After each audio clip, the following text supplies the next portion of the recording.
Smile upon my face, 'cause there's excitement in the chase, this I know. Yeah, I'm going for the ride and find myself, I am alive and I soar. Still I run towards the wind and let the challenge draw me in, 'cause I want more. Oh, we are all all looking for adventure. We are all looking for adventure.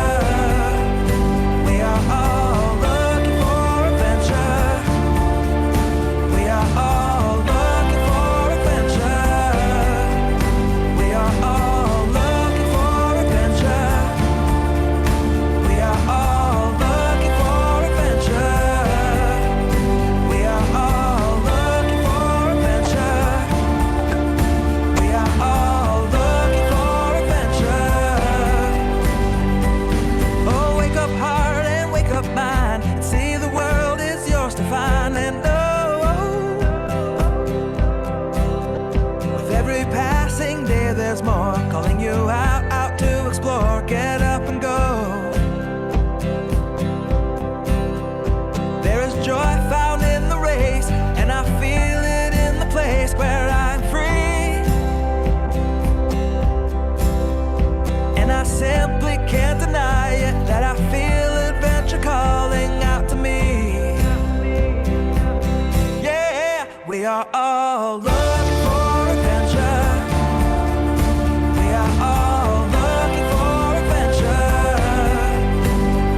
are all looking for adventure. We are all looking for adventure. We are all looking for adventure. We are all looking for adventure. We are all looking for adventure.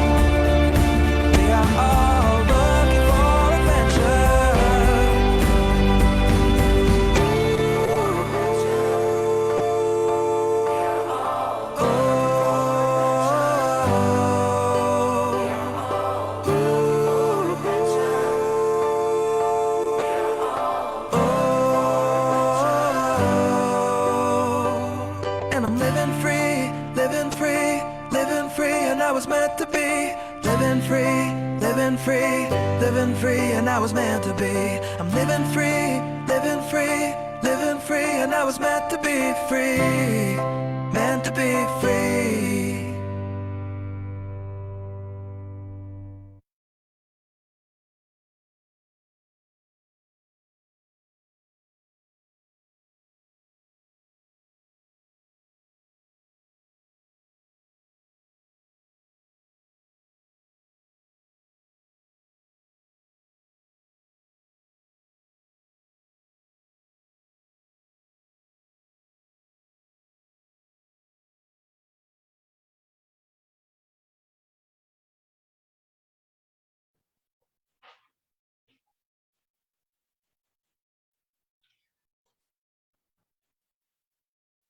Isang makakalikasang hapon, Pinoy climate reality leaders at sa mga kapwa nating mga climate advocates at lahat po na nakikinig at nanonood sa ating episode today. This is Marisol de Binagracia Tuso, Mindanao Coordinator of the Climate Reality Project Philippines, live from Butuan City of Caraga Region. And I am your host for today na episode of our Klimatotohanan webcast series entitled Healthy People, Healthy Planet, what does food have to do with the climate crisis? It is a very special episode today because we are celebrating the World Food Day today. And also it is equally special because I am joined today by one of our climate reality leaders. Without so much further ado, Miss Hilary, kumusta po? And thank you for co-hosting with me today. Hi, Marisol. I know, right? Good day, and thank you so much for having me. I really love being here. Totally an honor. So, hi everyone watching. As the youth representative from Climate Realities Food Security Cluster, I'm really interested and really excited, honestly, to hear from all of the speakers that we have ready for today. I promise you all, it's going to be such an exciting session we have. So, because food is a very important topic. As you may or may not know, the current global food system is really one of the key contributors to the climate crisis, is the key contributor to global emissions, and for any country and for the world to really meet its Paris Agreement targets, we'll need to make sure that our food systems are radically changed to ensure that we are much more conscious, much more fair, much more equitable when we produce and consume food. So today we will talk about how we can do that um, in many ways, such as in lessening food waste, in sourcing our food properly, and all of these other things. So we'll also talk about the role of dietary changes in limiting global warming. So it sounds really interesting, don't you think, Marisol? Yeah, that's right, Hilary. Ngayong hapon, pag-uusapan natin yung mga individual choices and systemic changes na makakatulong para maabot natin yung mas sustainable at low-carbon future na inaasam nating lahat. Pero bago natin simulan ang balitaktakan ngayong hapon, we'd like to give our sincerest thanks to our partners for this episode. The Young Southeast Asian Leaders Initiative, the Philippine Culinary Heritage Movement, Slow Food Youth Network Philippines, and the U.S. Embassy, Manila. Pinapaalalahanan muna natin ang ating mga Facebook viewers na maaari po kayong makakuha ng Certificate of Participation for joining us today. Simple lamang po ang dapat ninyong gawin. I-comment ang inyong pangalan sa ating comment section during our live stream at sagutan ang feedback form na ipopost namin mamaya pagkatapos ng episode na ito. At dahil riyan, i-hi mo natin ang ating mga Facebook viewers na nakikinig at naka-online na sa ating FB Live. And with that, let's start introducing our guest for today, Hilary. Oh, sure. But before that, let's just a shout out to some people that are watching. Hi Maria from Iloilo, Nancy. Although I don't think she shared where she's from. Pieta from Leyte, Southern Leyte. JR from Albay, Christian Rosales, also not sure where you're calling in from. Maikeru from Butuan, and May from Aklan. So anyway, now jumping back to our guests.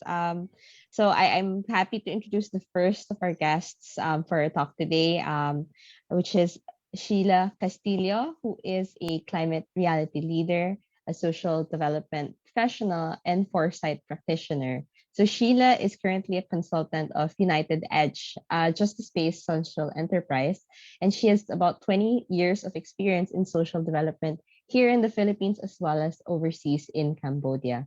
She is absolutely passionate about intergenerational and interspecies justice and interested in the transformative power of cultural creatives and the civil society. So, as a passionate environmentalist and animal rights activist, Sheila's also a vegan and initiator of several online communities on veganism and is also a blog on WordPress.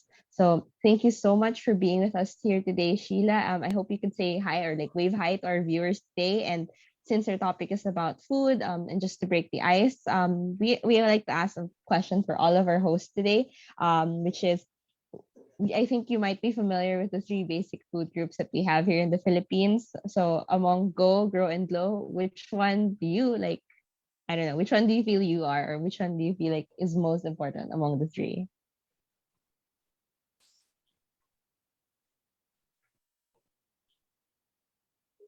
Sheila, you might be on mute just in case you're speaking. Okay, no, no, sorry.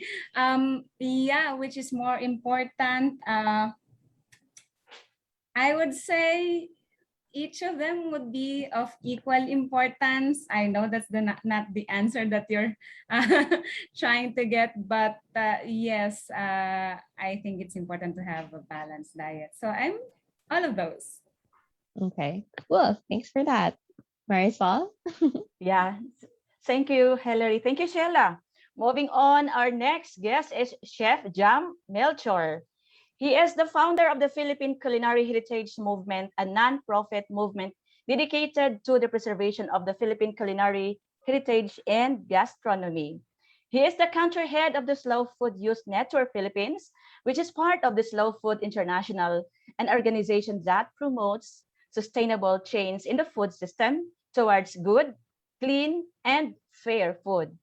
He is also the owner of Yes Plate, a premier healthy food delivery service in Metro Manila, and Gastro Grocer, which is an online marketplace for locally made from scratch comfort Filipino food. Magandang hapon, Chef Jam. Thank you for being with us in this episode. Magandang hapon sa iyo, Marisol at Hilary, at sa lahat ng mga nanonood sa atin ngayong hapon. Of course, salamat sa pag-imbita sa akin ngayon. Salamat din at makakasama ko yung mga distinguished speakers ngayong hapon. Yes, thank you, Chef Jam. But before ko ipasa sa ibang guest, gaya ng tanong ni Sheila, Chef, with reference to the three basic food groups, would you rather go, glow, or grow? Siguro pampagaan lang ng oras natin. Grow muna. Gusto ko rin tumangkad eh. Kailangan ko pa ng height, no? Tsaka kailangan ngayon healthy. Grow tayo. Grow muna. Okay. I love that. I feel with you, Jam. Although tinanggap ko na hanggang ganito na lang height ko. But I totally agree. I wish I could be maybe just a few inches taller. Pero you know what? This is what I'm born with. I love my height. Naiwasan ako ng isang higad one time, so I'm glad for my height. Anyway, thanks, Jam. I'd like to introduce our next guest speaker, which is Melody, who I've met in a previous webinar. Hi, Melody. So let me just quickly introduce her. Melody has 14 years of very diverse work experience, but there's a special focus on sustainable consumption and production, sustainable food systems, sustainability in the hospital and tourism sector, human and planetary health promotion, and integration, among others. So she's the project manager of the WWF Philippines project, The Sustainable Diner, a key ingredient for sustainable tourism, which is the country's first ever sustainable consumption and production project. And one more interesting thing, she's leading an innovation project that helps promote food waste diversion away from the landfills here in the Philippines, known as Soilmate. So it's an interesting app. I suggest all of you to try to look for it on the Play Store or Apple Store, whichever other stores that you see, and check it out. So hi, Melody. I hope you can say hi to our viewers and to answer our question for today. Would you rather go, grow, or glow? Hi, happy World Food Day to everyone. So with regards to your question, since I'm a nutritionist, the answer would be all three are of equal importance, but the amounts that you have to consume would be varying. So there's no superfood, actually, Hilary. That is the motto of nutritionists, dietitians, and all those who are advocates of good nutrition and proper health. So go, glow, and grow lang tayo. I love that. Okay, go, glow, and grow. Thank you, Melody. Our last guest is Carissa Pobre. She is a climate reality leader, a writer, a strategist who learns and collaborates with Slow Food Sari-Sari, a coalition of small farmers, urban poor growers, community organizers, food justice activists, and advocates, and youth volunteers working to grow agroecological gardens in the city. She is a co-editor of the Makisawsaw Recipes and Ideas Community Gardens Edition, which features more than 70 healthy, delicious plant-based recipes that invite us to eat and act in solidarity from the garden to the kitchen. Carissa will be joined by Carla Ray. Carla Ray is one of the founding members of Slow Food Sari-Sari and helps in leading our fundraising and communications. Magandang hapon, Carissa and Carla. Thank you for joining us this afternoon. Kayo naman ang tatanungin namin. In your opinion, with reference to the three basic food groups, would you rather go, glow, or grow? Magandang hapon sa lahat, and thanks Climate Reality Philippines for having us at Slow Food Sari-Sari. Syempre ako glow. Carla. Ako ay all three. Balanced diet. Thank you for having us. Magandang hapon. Thanks for having us, Thank you everyone. for being with us. And you know what? There's no right to everyone who's saying I'm looking for a certain answer. There's no such thing as a wrong answer or right answer. Everyone has their own opinion. And thanks everyone. Thanks Carissa and Carla for being with us today. And thanks everyone watching for being with us today. So and of course, the introductory question is just for fun and just to break the ice. But before we dive into our conversation this afternoon, let's greet some of our viewers here who's been chatting and posting their comments on the Facebook Live.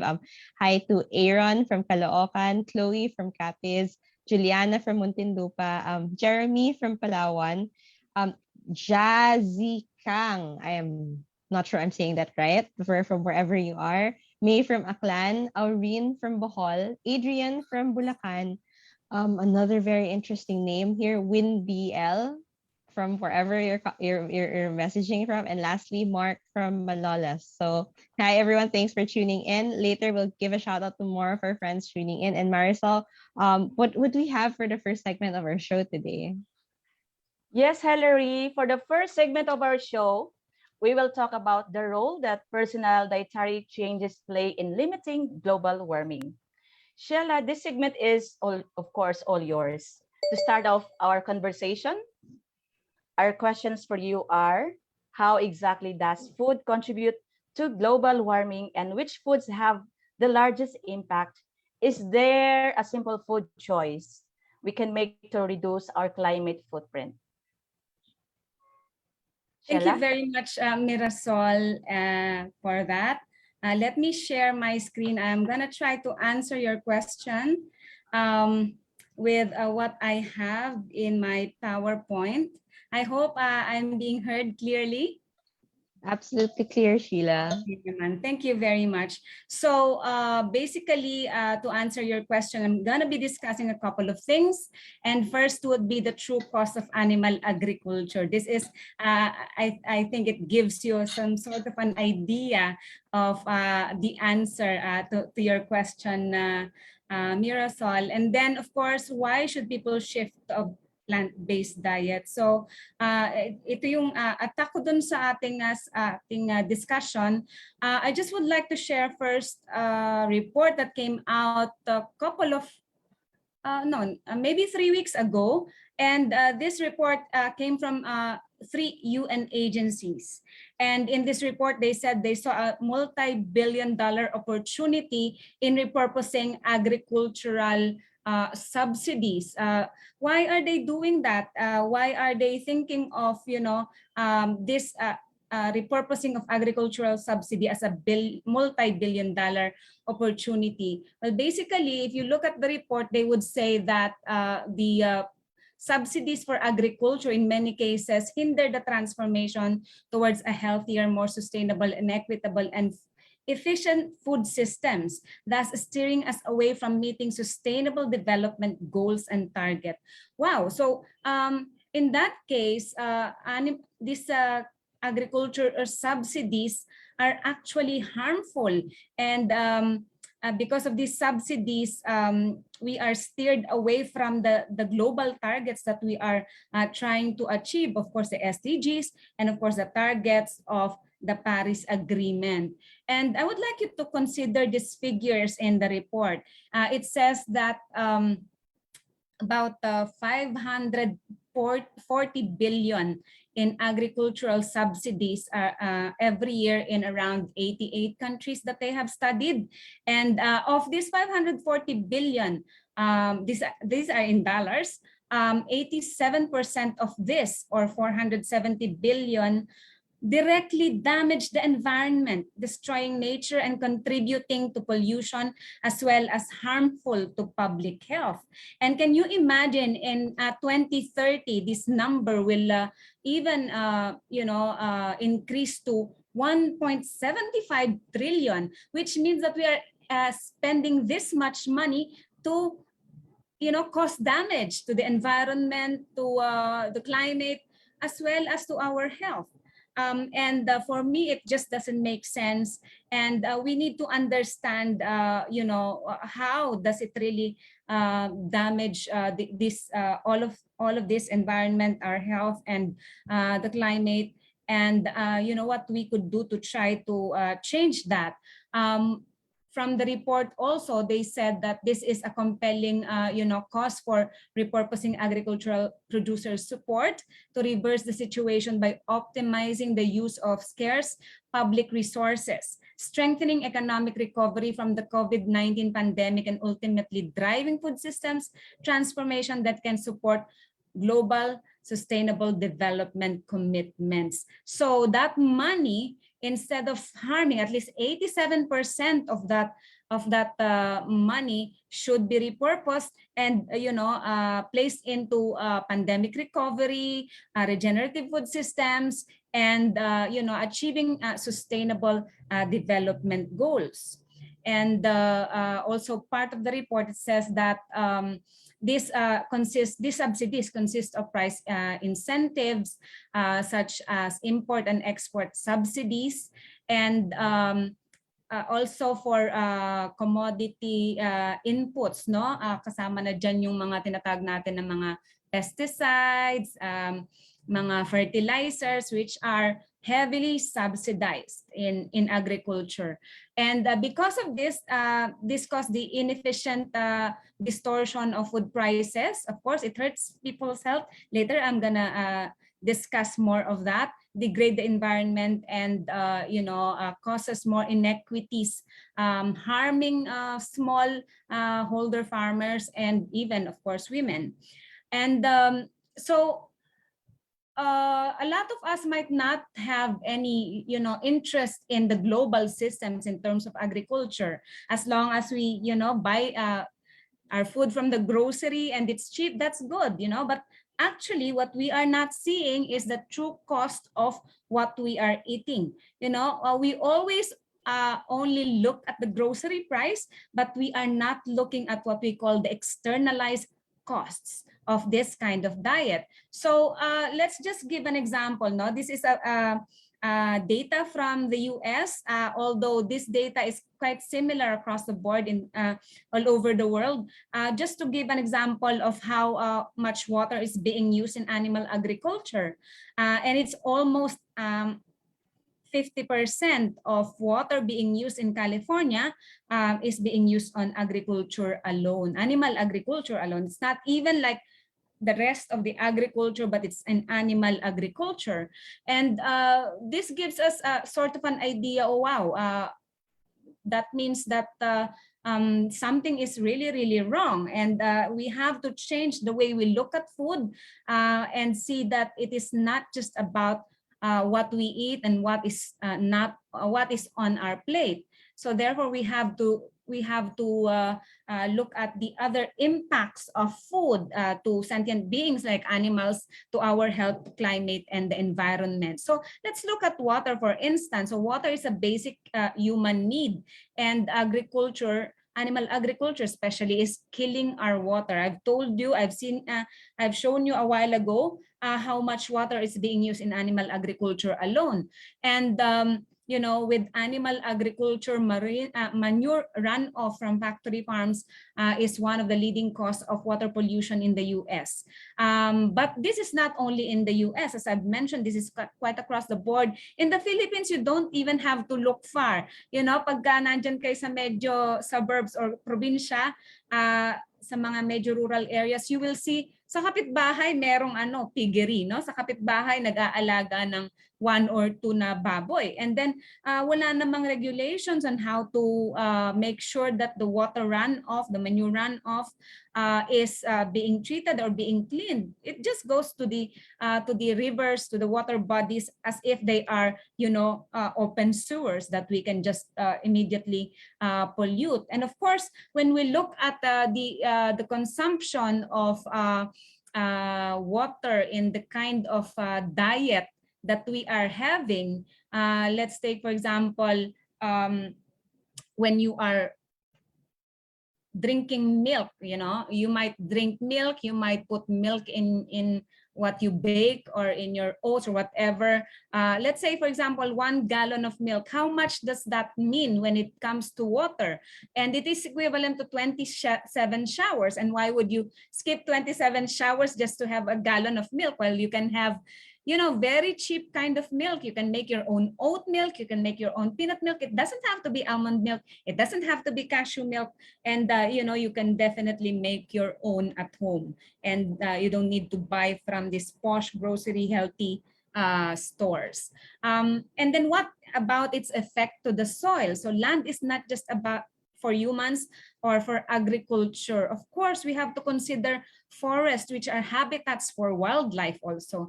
And if we look at how animal agriculture is harming the soil right now, of course, this industrial scale agriculture, they use GMO seeds, no? And for example, soya or maize, no? And of course, because they're using GMO seeds, the inputs are appropriate for those GMOs, which are, pesticides, insecticides, on all of these chemicals of ecocide, I would call them. I would really call them chemicals of ecocide.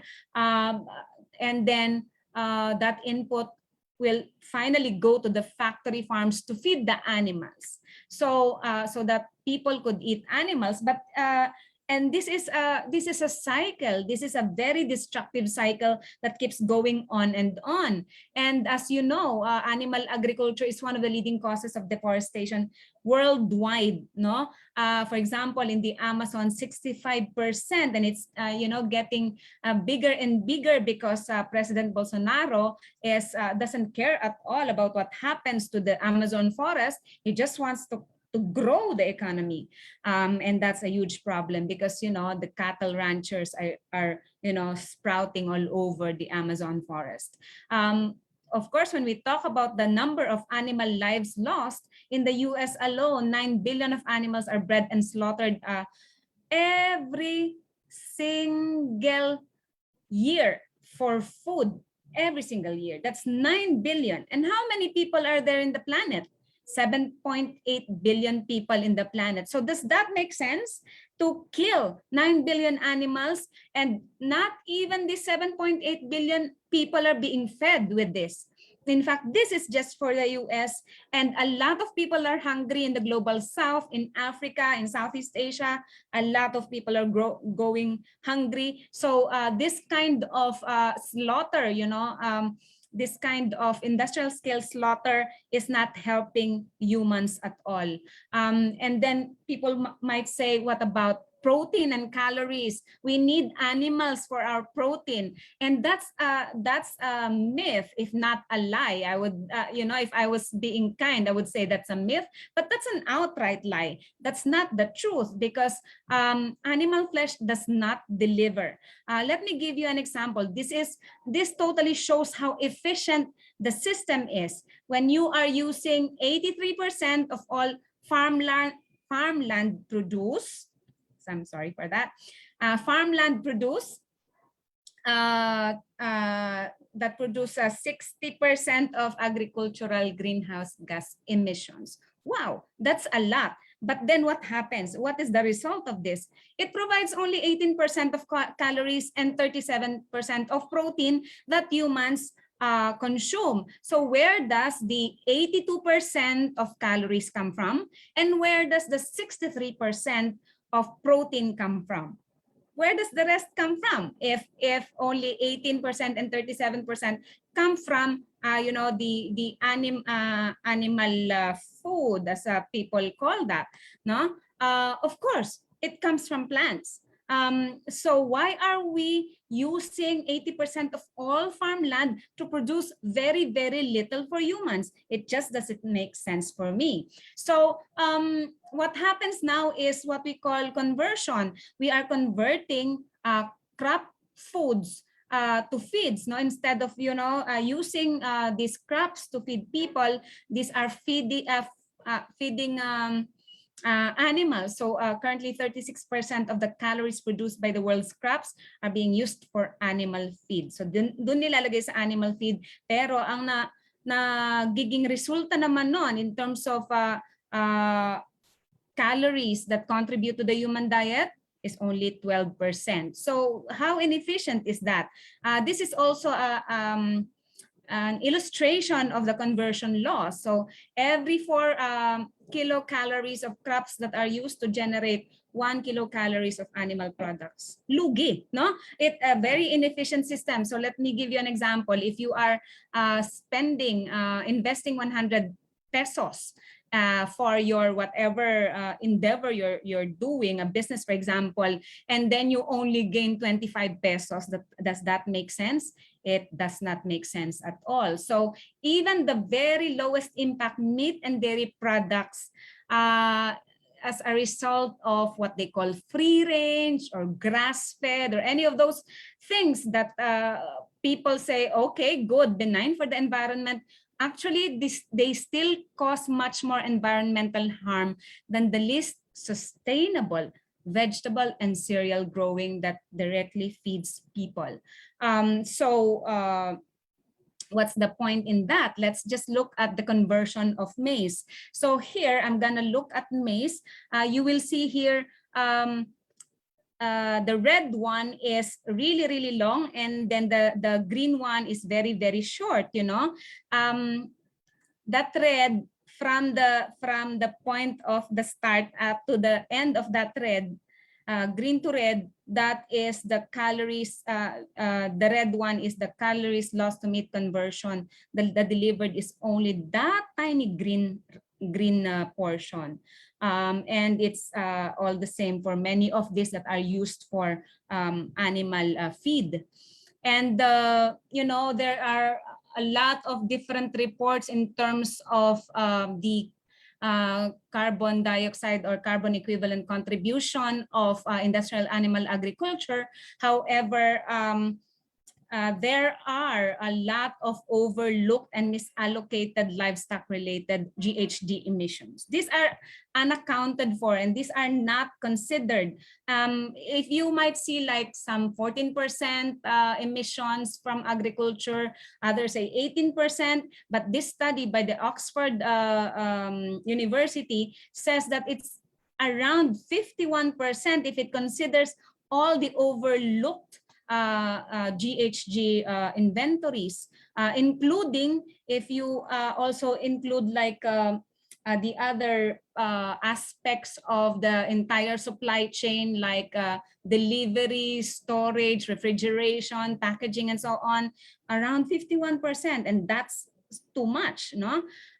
So definitely, meat is a powerful driver of climate change, and meat production produces, in the most conservative studies, they produce more GHG than all transport sector combined. And in fact, methane is 25 times more potent than carbon dioxide. So of course, if you have industrial animal agriculture, you have more methane being emitted by the poop, by the barf and by the farts of these animals, and that is true. And you know, for a long time, scientists were only looking at CO2, and then later on they realized, oh my God, what about methane? What about nitrous oxide? What about all of these other pollutive gases? So let us compare the carbon footprints of the different diets, and you will see here that the meat lover is all more than twice the emissions of a vegan diet. And of course, I'm vegan. That's the only diet that I promote. That's the only diet that I advocate for. So if the world changed its diet and went completely vegan, emissions would drop by 7.8 gigatons. That's a lot. And the global farmland could be reduced by more than 75%. Oh my God, the area is equivalent to US, China, the European Union, and Australia combined. You know, we are going to be able to rewild a lot of areas. We are going to be able to allocate a lot more land to small landholders, more land for people to put up their houses, to put up, you know, and maintain the biodiversity in the wild areas, and still feed the world, no hunger. So speaking of world hunger, how would it solve world hunger? Growing food exclusively direct for human consumption, not for feeds, not for animals, could increase available food calories by 70%. And this could feed an additional of 4 billion people. Can you imagine that? All the food poverty that's going on around the world will also be addressed by dealing with animal agriculture, starting to ban animal agriculture, starting to face off animal agriculture, and focusing more on alternative plant-based proteins and plant-based food, which is now like having a lot of innovations globally. And to show you a proof of concept, I would like to share with you my own impact. I looked at the vegan calculator, and in the 6 years and 1 month that I was vegan, and to tell you, 17 years before this 6 years, I was vegetarian. 17 years before this, I was vegetarian, and 6 years and 1 month, I am vegan. And this, I'm only calculating here when I was vegan, and this is what I have saved. I've saved 9 million liters of water, 40,000 kilograms of grain, 6,216 square meters of forest, 20,202 kilograms of carbon dioxide, and around 2,220 animal lives saved. And this is just one person. Can you imagine that? So I believe that especially climate leaders, especially environmentalists, should really show this example that it is really doable, that it is really impactful, that it's about time that we change our lives. No, it's not enough to always ask the government and corporations to do their, to change their act, but we have to show our moral, kind of responsibility that we are willing to make the change ourselves, so that others will also be empowered to do so, and be inspired also to do so. So this is from the Oxford report that I told you a while ago. A vegan diet is probably the single biggest way to reduce impact on planet Earth, not just greenhouse gases, but global acidification, eutrophication, land use, and water use. So thank you very much for that. And I'm gonna stop sharing this. I have to show you one slide, just one slide. Give me a sec. I think that slide is pretty important. I don't know why that did not show. Oops. Oh, okay. It disappeared for some reason.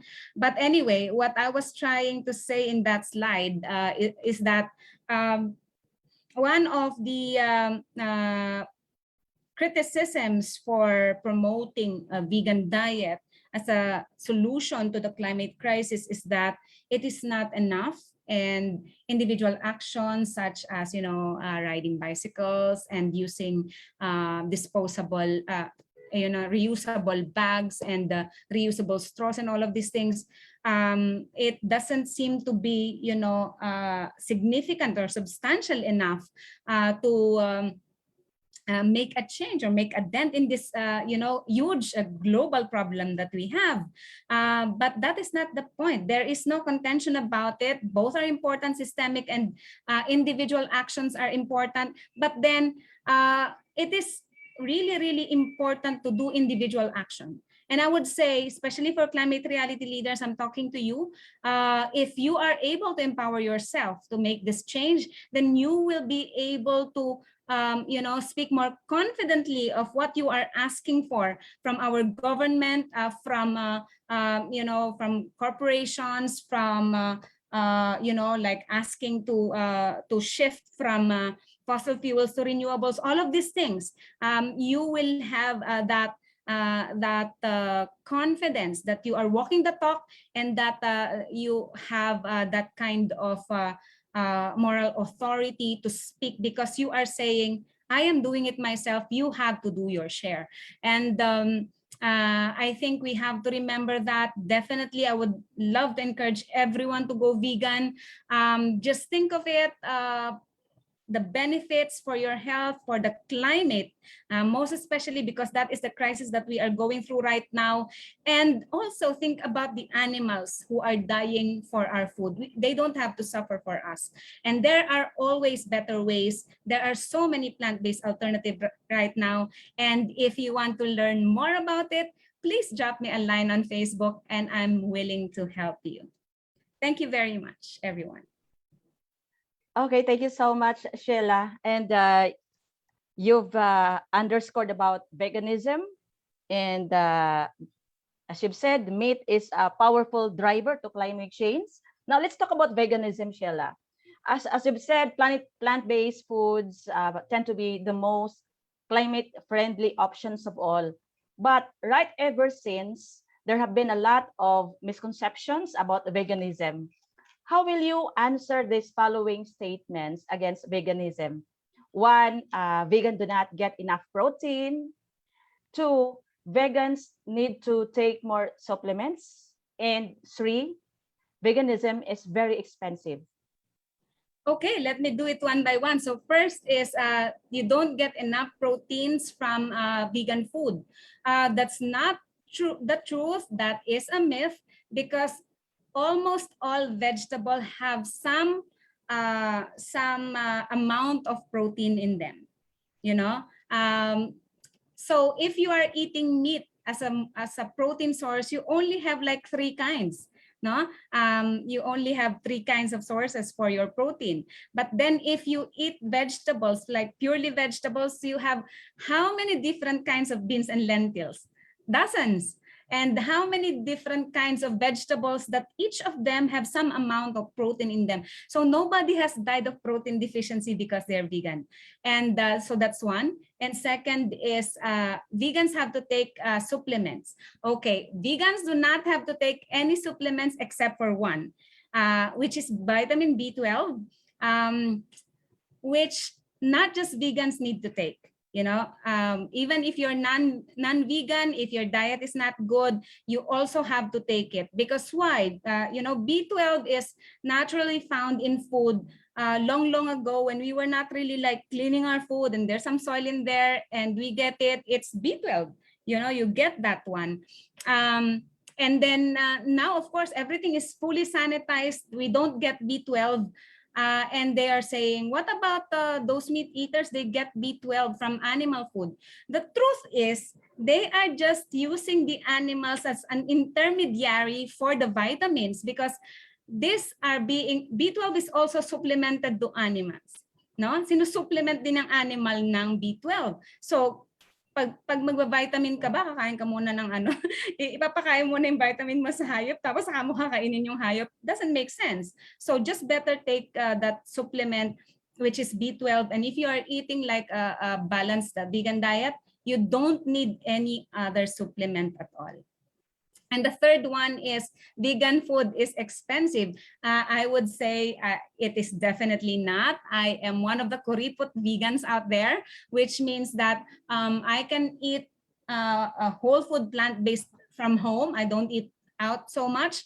I don't try to copy the Instagrammable photos of vegan influencers because those are expensive. Those are not seasonal. Those are, not local. And definitely, if that is the direction that you want to go, like copying the influencers, that is not gonna be cheap. But if you want like wholesome home food, home cooked food, definitely it's gonna be cheap. Just think of munggo. Just think of pinakbet with tokwa, and just think of pritong talong and anong tawag dito? Nilagang it's not nilaga, yung nilalagay ko lang sa ibabaw ng kanin, yung okra. Ang mura-mura. No, it's so cheap and so wholesome and so many different choices. You're not gonna be wanting for anything. And of course, once in a while, if you want treats, there are also vegan treats, vegan desserts out there. Quite expensive and of course not good for your health if you keep on eating sweet food. So once in a while, I treat myself to those too. So I don't feel deprived at all, and it's not expensive at all. Okay, salamat Shiela for clarifying and helping us debunk those misconceptions. Truly pursuing a more plant-based diet has immense benefits to human and planetary health. Shiela, siguro just to close this segment, what is your advice to those who want to start shifting to a more plant-based diet? Okay, napakadali. Actually, they said that if you try to change a habit for 30 days and you try to be consistent, then you will be able to do it. But then in terms of food, how? So think about your comfort foods. What are your favorite foods? And those favorite foods, look for the alternative on how to veganize those. Kung ano yung paborito mo, don't make yourself feel you are deprived of the things that you want and things that make you feel, I love this. Yun muna. Low-hanging fruit. Kung ano yung favorite mo, yun muna ang i-veganize mo. And then try to experiment and you will be able to learn. Just as how I did when I was trying to understand what are, vegan food. And, a lot of our traditional Filipino dishes, a lot of them are vegan by default. So it's not gonna be an issue at all. And of course, as I said, drop me a message if you want to learn more. All right, that was very informative. Alam ko marami sa ating mga manonood talaga na gusto nang mag-shift to a plant-based diet. At syempre, we'll have to start somewhere. And we hope na may mga natutunan kayo so far sa aming discussion ni Shiela. What do you think, Hilary? Oh, I totally agree, Marisol. Actually, agreed. Shifting to plant-based diet is the single most biggest thing we can do to reduce our impact. I read an article that said, oo nga, mag-bike tayo. Pero after biking, we expand so much energy and then we'll go eat. Whatever we eat after and during those rides should be plant-based para i-maximize nga yung pag-reduction ng carbon footprint. But anyway, so we can talk with Sheila later on if in case there are any questions from our audience as well as from each other. We'll now move on to the next speaker.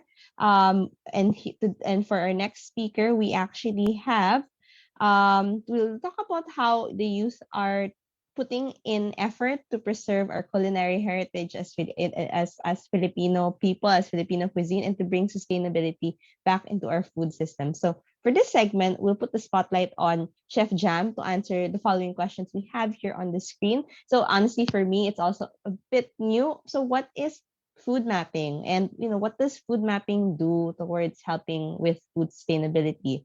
And on a broader picture, how does this help in our fight against climate change? All right, Hilary, thank you for that. And magandang hapon po muli sa inyong lahat, sa lahat ng mga nanonood sa atin this afternoon. Happy World Food Day. No, napaka interesting ng conversation this afternoon kasi una, yung speaker na nauna po sa akin ay napakagaling at ang dami nating natutunan sa kanya. I hope na masagot ko yung mga tanong ninyong lahat through my very short and brief presentation. No? Isa sa mga pinaka-importanting tinatanong siguro natin, lalo na ngayon, panahon ng pandemic, ay what and why do we need to change our food system? Marami tayong mga naririnig na buzzwords, mga sustainability, food system. Pero ano ba talaga yung food system? Kasi maraming nanonood sa atin ngayon pa lang nila narinig kung ano yung food system. So it is actually the interconnected systems and processes that influence nutrition, food, health, community development, agriculture, at lalo na yung ating environment.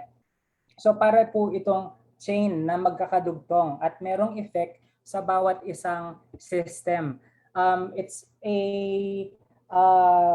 process na pinagdadaanan ng ating pagkain from farm to plate. So importante na maintindihan natin ang food system, kung ano ito at bakit sila importante sa buhay ng ating mamamayan. Kasi kung tatanungin mo yung mga ordinaryong tao ngayon, ano ba ang pagkain para sa'yo? Ang sasagot lang naman nila sa'yo ito ay parang pantawid gutom para sa kanila. No? Kasi hindi nila masyadong naiintindihan. Hindi katulad natin na maalam tayo tungkol sa pagkain. Meron tayong luxury of choosing kung ano yung mga pwede nating kainin. Pero yung ordinaryong Pilipino, makakapili ba sila ng pagkain nila? Alam ba nila kung saan nanggaling? Ang iniintindi lang nila ngayon, saan nila kukunin yung pagkain nila at meron pa ba silang makukuha bukas, makalawa? So doon tayo pumapasok. Tayong mga climate leaders, environmentalists, and food advocates, tayo ay nasa isang diskurso ngayon. Importante na turuan natin ang bawat isa tungkol saan ang food system, food sustainability, at ang pagkain. No? Production, processing, distribution, consumption. Yan ay ang ating food system. Napakalawak na mga topics. Siguro kukulangin ang isang araw para maintindihan natin ang lahat ng ito. Pero sisimplihan ko po, ang food system nga ay talagang ang proseso na magmula ang pagkain sa pinagtaniman hanggang sa inyong mga plato. Yun po ang food system. Ang dami nitong pinagdaanan na pamamaraan.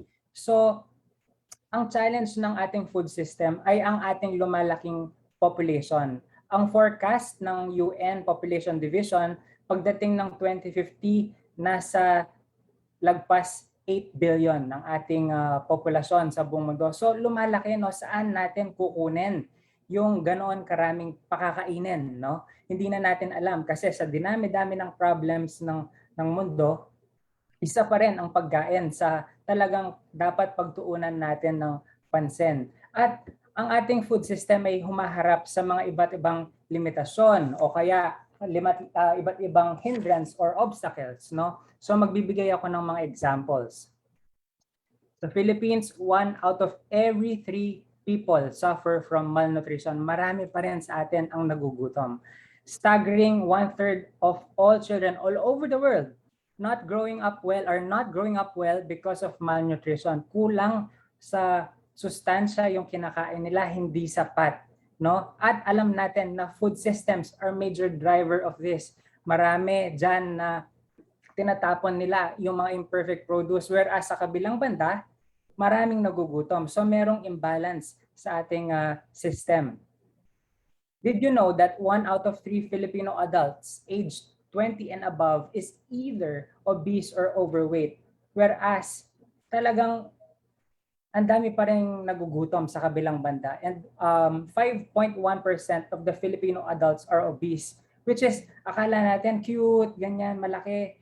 Pero meron itong mga underlying health conditions na kinakaharap. So isa ito sa problema na dapat i-address sa food system. Yung pagkain ba nakakatulong sa pag-nourish ng katawan o it actually harms us? It teaches us to be a couch potato.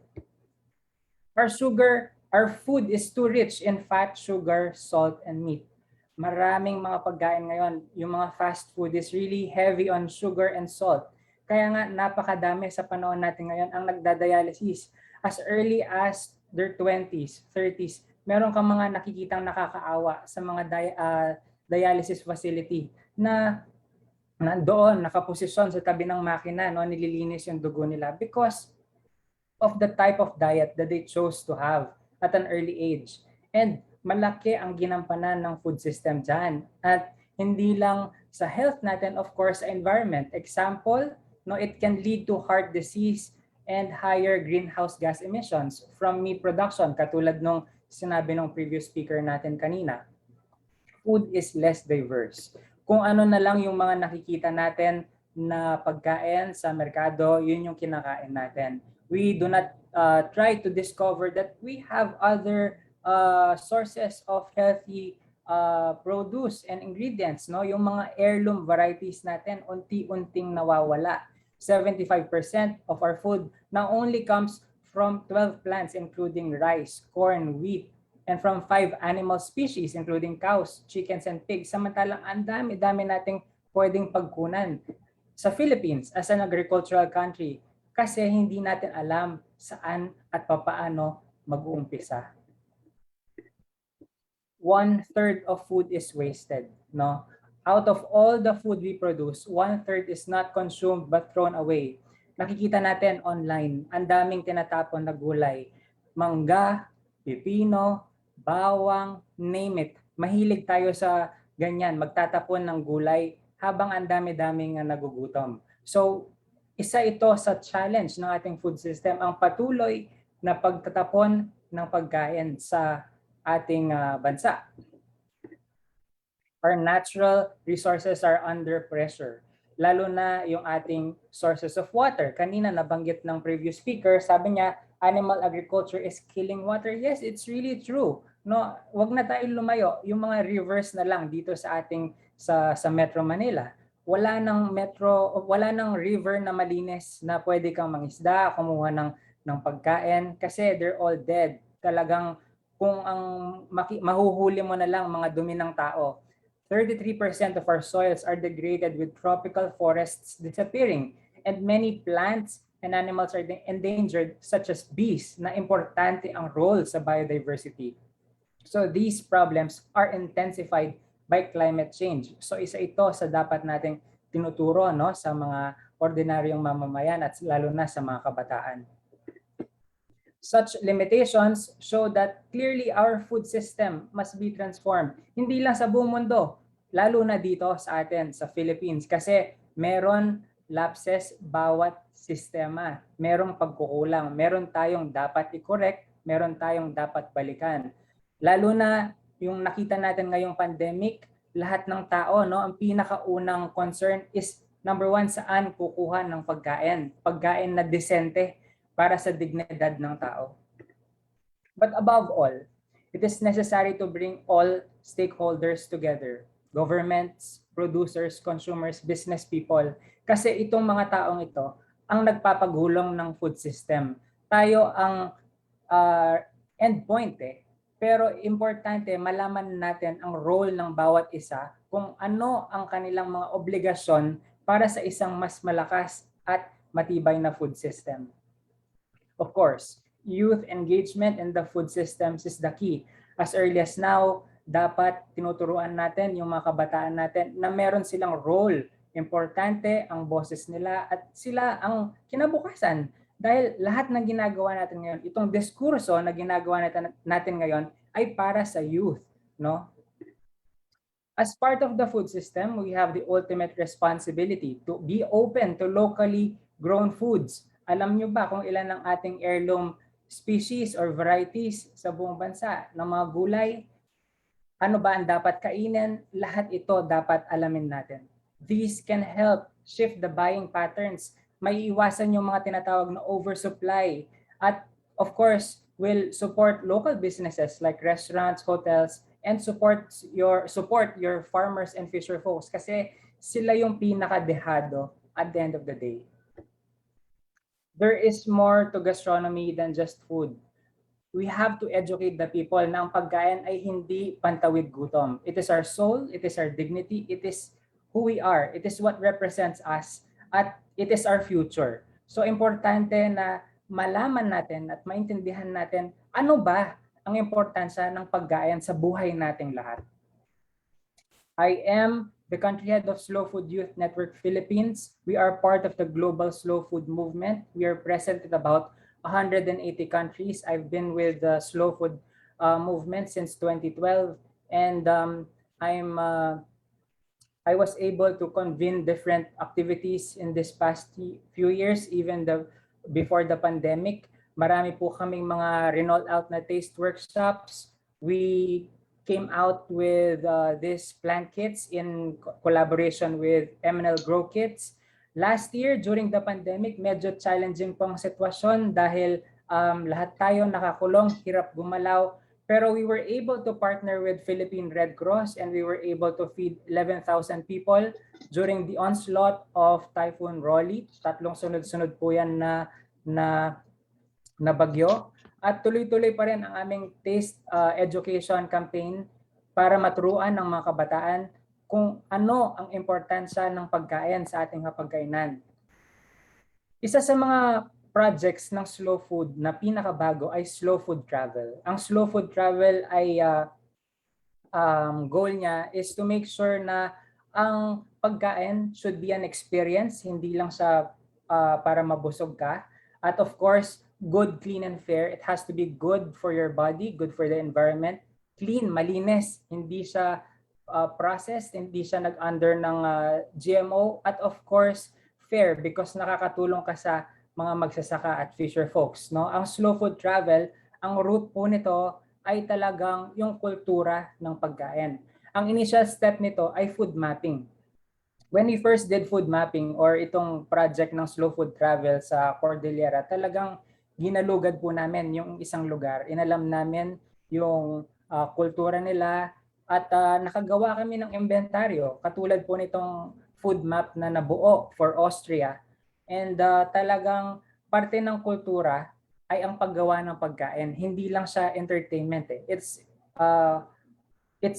really shows the identity of a certain place. At para pag pumunta ka doon, hindi ka lang nabubusog sa iyong tiyan, nabubusog ka sa isip at nabubusog ka sa puso. Currently, ang slow food ay nagmamap sa Negros area. But in other parts of the country, meron po kaming mga champion na food mapping. Kakatapos lang po namin mag-food mapping sa Pampanga at Bulacan. Ito po ay inventaryo ng mga heirloom dishes, mga produce, mga food traditions, mga gastronomic cultural bearers. Because pag nagkaroon ng disaster, kalamidad, alam natin kung saan tayo kukuha ng ating mga pagkain. At alam natin kung ano yung resources natin. Hindi yung nanguhula na lang tayo, meron pala tayong ganitong mga resources within our area, hindi natin alam. So importante ang food mapping. And ito po ay pinush ko sa Congress na magkaroon ng funding bawat local government unit sa buong Philippines para bigyan nila ng pondo at magkaroon ng inventaryo sa bawat lugar sa buong Philippines ang pagkain nila. Mindfulness is the key, always. Ito po yung pinaniniwalaan namin that patronizing local foods that have produced ethically and sustainably makes a difference to people's livelihoods, to the environment, and to the economies. Here's a short video para po mas maintindihan ninyo yung aming munting advocacy sa slow food. The future of our planet is decided at the table, in our daily food choices. What do we know about what we eat? How do we choose? Where do we buy it? You can make a difference and contribute to a future where everyone has access to food that is good. Eating must be a pleasure for everyone. We all have a right to food that is healthy, natural, fresh, and seasonal. Clean. Being aware helps us to choose food that is good for our health and the health of our planet. Fair. Knowing our food means making choices that are fair to us, to the producers, and to future generations. Slow Food has been working for over 30 years to defend biodiversity and fight the climate crisis by promoting good, clean, and fair food for all.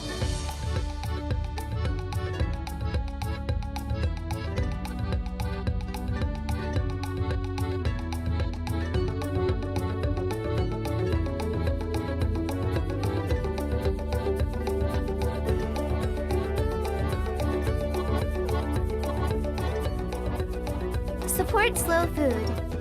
Let's act together for the common good. Go to donate.slowfood.com/en and follow us at terramadreselunadelgustav.com. Before I end my presentation, I am posting this question, well, not as a question, but as a challenge to all of you. Where do you place yourself in the food chain? Napakalawak po niyan. From producers down to consumers. Ikaw ba ay gusto mo ba in the future magiging taga-tanim ka or environmentalist or taga-kain ka lang bandang huli? So again, where do you place yourself in the food chain? Sana ngayon po yung mga lahat ng nanonood sa atin, habang may pandemic, pag-isipan natin, pag-nilay-nilayan natin, ano yung pwede nating may contribute sa ating environment, lalo na pag pinag-usapan ang food security ng bansa. At lagi niyo pong tatandaan, in a hungry country like Philippines, we don't have the right to waste food. And with that, maraming salamat po at magandang araw sa inyo lahat. Thank you so much, Chef Jam. I was supposed to have a couple other questions, but I think your presentation covered all of that. So I think first of all, thank you for tirelessly advocating for culinary heritage and slow food. I personally agree and resonate with a lot of points that you made. Number one, food systems, even if it's complicated, is something that we really need to understand. It's not just one little portion of the problem we need to fix, but it's an entire system. And second, that definitely each and every Filipino, regardless of which walk of life, deserve and have the right to clean, safe, and fair and healthy food for themselves and their family. And so we all deserve a better and more sustainable food system, one that places a higher value on the food that we create, knowing where it comes from, knowing that it was made well and made right for each one of it. And of course, being cautious about any waste or any impact that it creates, because of course we can keep, there are more people, the population is growing, but we can't just keep encroaching on our natural resources. We have to find a way to plant smart, plant right. It's for everybody, right? Because we have to work in harmony with nature. So maybe just one question for you before we move on to the rest of the show. You mentioned so many things. You mentioned food mapping. You mentioned learning about food. Which one should people get started? Someone completely new. I think, Hilary, importante lang na simplihan natin yung conversation about food. It has to be relatable. Lalo na sa isang ordinaryong Pilipino, ang unang-unang tanong dapat dito, how can we address hunger? No? Yan ang pinaka-importante. Basic. Dapat maintindihan ng tao gaano ka-importante yung pagkain sa kanya. Pag naintindihan niya yon, then definitely maintindihan na niya yung iba't ibang aspeto tungkol sa pagkain. Yeah, I tend to agree. Thank you, Jam. And we'll get back to you later with more questions from the rest of our panel or from our viewers online. Actually, since I mentioned our viewers online, I want to do a shout out again for some of our viewers. We have Judith from Albay. Hi, Michelle from Bulacan, Christopher from Laguna, Rianne from Bulacan again too. Kay from Leyte, Justin from Pangasinan, Mary from Quezon City, Jessica from La Union, Herschel from Pangasinan. Wow, we have so many people from certain places. Mary from Bohol, Christina from Laguna, Jan Rose from Quezon Province, and Jessie from Cebu. So again, to everyone watching, please feel free to send in your questions on the comment box below, so we can track it and try to ask our our panelists later. So in the meantime, I wanted to turn you over to Marisol for a few reminders and announcements. Yes, Hilary, we have a very important announcement. The Climate Reality Project Philippines is inviting everyone to the 2021 nationwide round of the Mobility Awards. Visit the bit.ly/MA nomination to nominate the most bike-friendly local government units, business establishments, commercial establishments, and workplaces across the country. Paalala lang po na this round is open to all cities in the Philippines except Metro Manila cities. Moreover, we also invite you to nominate inspiring cyclists, entrepreneurs in your local neighborhood for the Siklista ng Bayan Special Award. This can be your suking magtataho, recyclers, baristas, magbabalot, fruit or vegetable vendors. Each of them has a story to tell, and their service and contribution to you, to your community, and to the climate should be well celebrated. Help us recognize them by sending us photos and stories featuring all their hard work by sending in your nominations via bit.ly/MA Ciclista. To get regular updates, follow Mobility Awards on Facebook and Instagram. Absolutely, Back to you, Marisol. Hilary. Yes. Everyone, nominate for anyone and everyone that falls within their category and space. Actually, the Climate Reality Philippines network is like very, very busy, and because I have another announcement to add to that. So aside from the Mobility Awards, we're also calling all climate advocates, writers, and poets to join When Is Now, which is a global creative collaboration for urgent climate action. It's organized by Agam Agenda, Climate Vulnerable Forum, and the Institute for Climate and Sustainable Cities. When Is Now is an open, evolving call for creative expression and collaboration to demand for urgent climate action. So all you need to do to join in is a seed of an idea, a string of words, and your willingness to share your climate story and acknowledge and respond to others' experiences of the climate crisis. So to learn more about this initiative and how you can submit poems and seeds of creative climate action in many different forms, it can be a picture, it can be a story, it can be anything creative, visit whenisnow.org. Submission guidelines will be found in the submission form when you get on the website. And you can also, if you don't want to submit anything, you can also support by responding to any of the submissions that are on the website. So you just go to the exhibition space, choose a poem or image or something that moves you, and then create your response. You can add to it, respond to it. You can put in your own visual creations or, feel free to do what it is you want to do on the platform. And then at the end of it all, Agam Agenda will be interweaving the lines of poetry into a web that stretches across the planet, asking when and demanding now. So Marisol, back to you. Yes, thanks, Hilary. We are also inviting everyone for the second installment of our Klima Pandayan workshop entitled Turn the Tide on Climate Anxiety, How to Protect Your Mental Health and the Planet. That's going to be on October 18 at 6:30 p.m.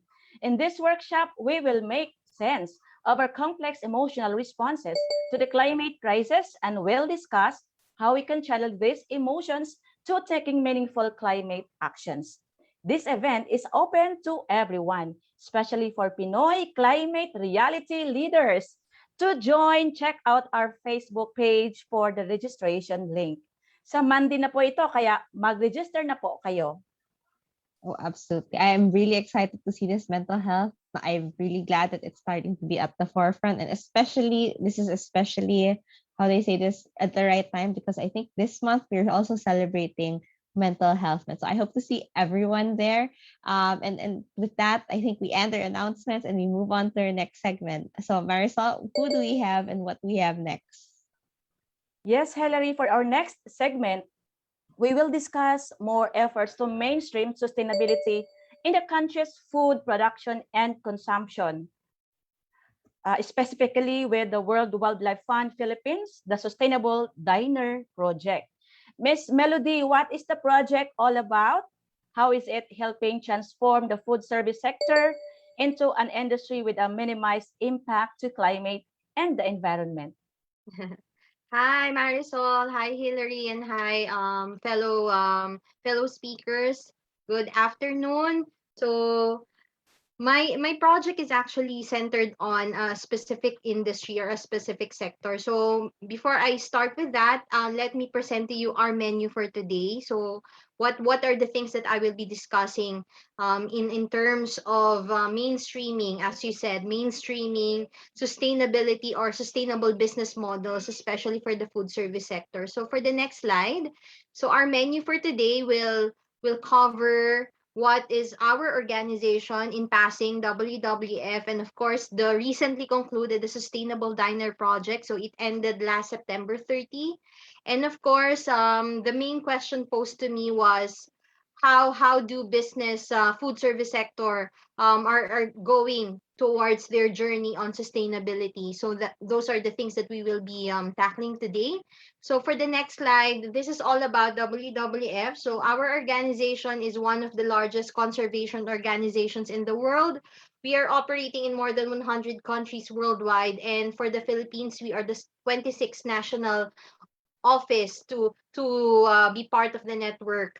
And basically, we are formerly known as the World Wildlife Fund, but we changed our name to Worldwide Fund for Nature for us to promote a greater mandate, because initially we are more known as a wildlife or species conservation organization, but right now we are seeing everything as an ecosystem. And basically what we do is to address the challenges that our planet is facing right now. So in our next slide, we have projects centered on four thematic areas. Um we have on wildlife or species, we have on climate and energy, we have on food security, and we also have on freshwater management. So that's on the next slide. Then for the Sustainable Diner Project, next slide, please. For the Sustainable Diner Project, so that is the project that is actually centered on food, and I'm the lead of that project. So it started in 2017, and the main goal of this project is to really integrate and promote sustainability among our stakeholders. So what who are these stakeholders that we are talking to? Of course, we have to influence our local and national governments for them to include or incorporate and consider promoting and mainstreaming food sustainability in our policies, because definitely those are the drivers for us, for businesses and for consumers to follow or to basically embrace that sustainability journey.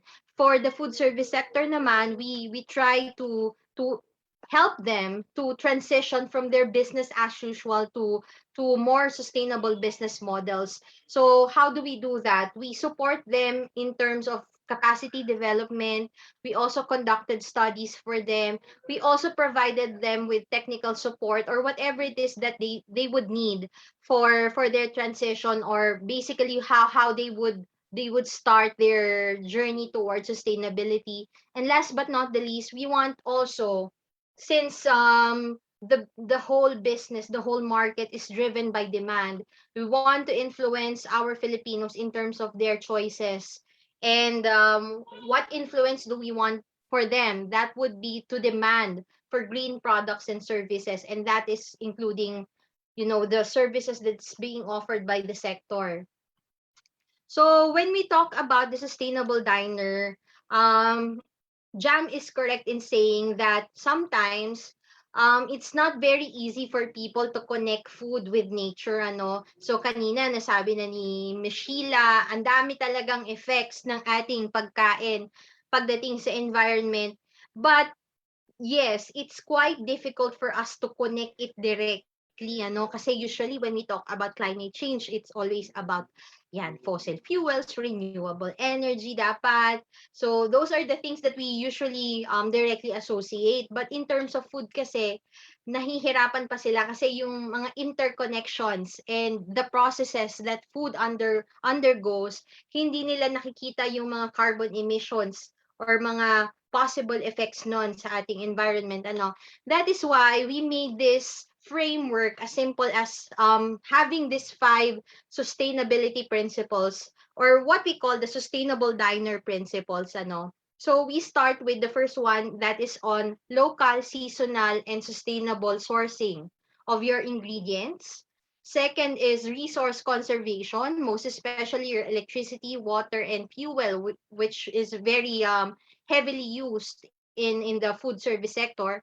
The third one and the fourth one will be all about waste minimization, that is on food waste reduction and reduction of your unnecessary or single-use plastics. And last but not the least, we also promote plant-based consumption or less meat consumption for us to promote the health of not only humans but also of our health. So we also have a study in WWF known as the planet-based diets, which is mostly promoting eating more plant-based dishes relative to your animal sources.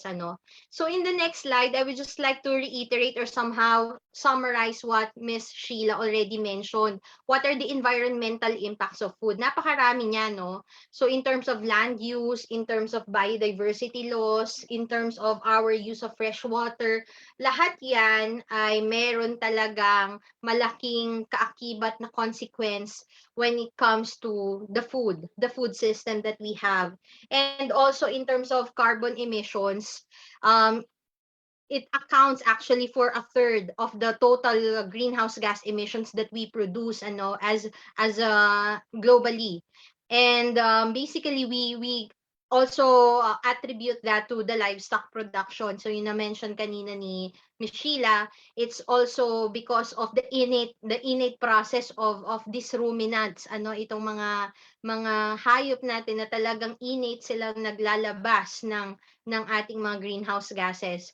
And of course, in terms of seafood, yan, malaki ding issue sa atin yung ating overfishing, yung overconsumption natin ng fish.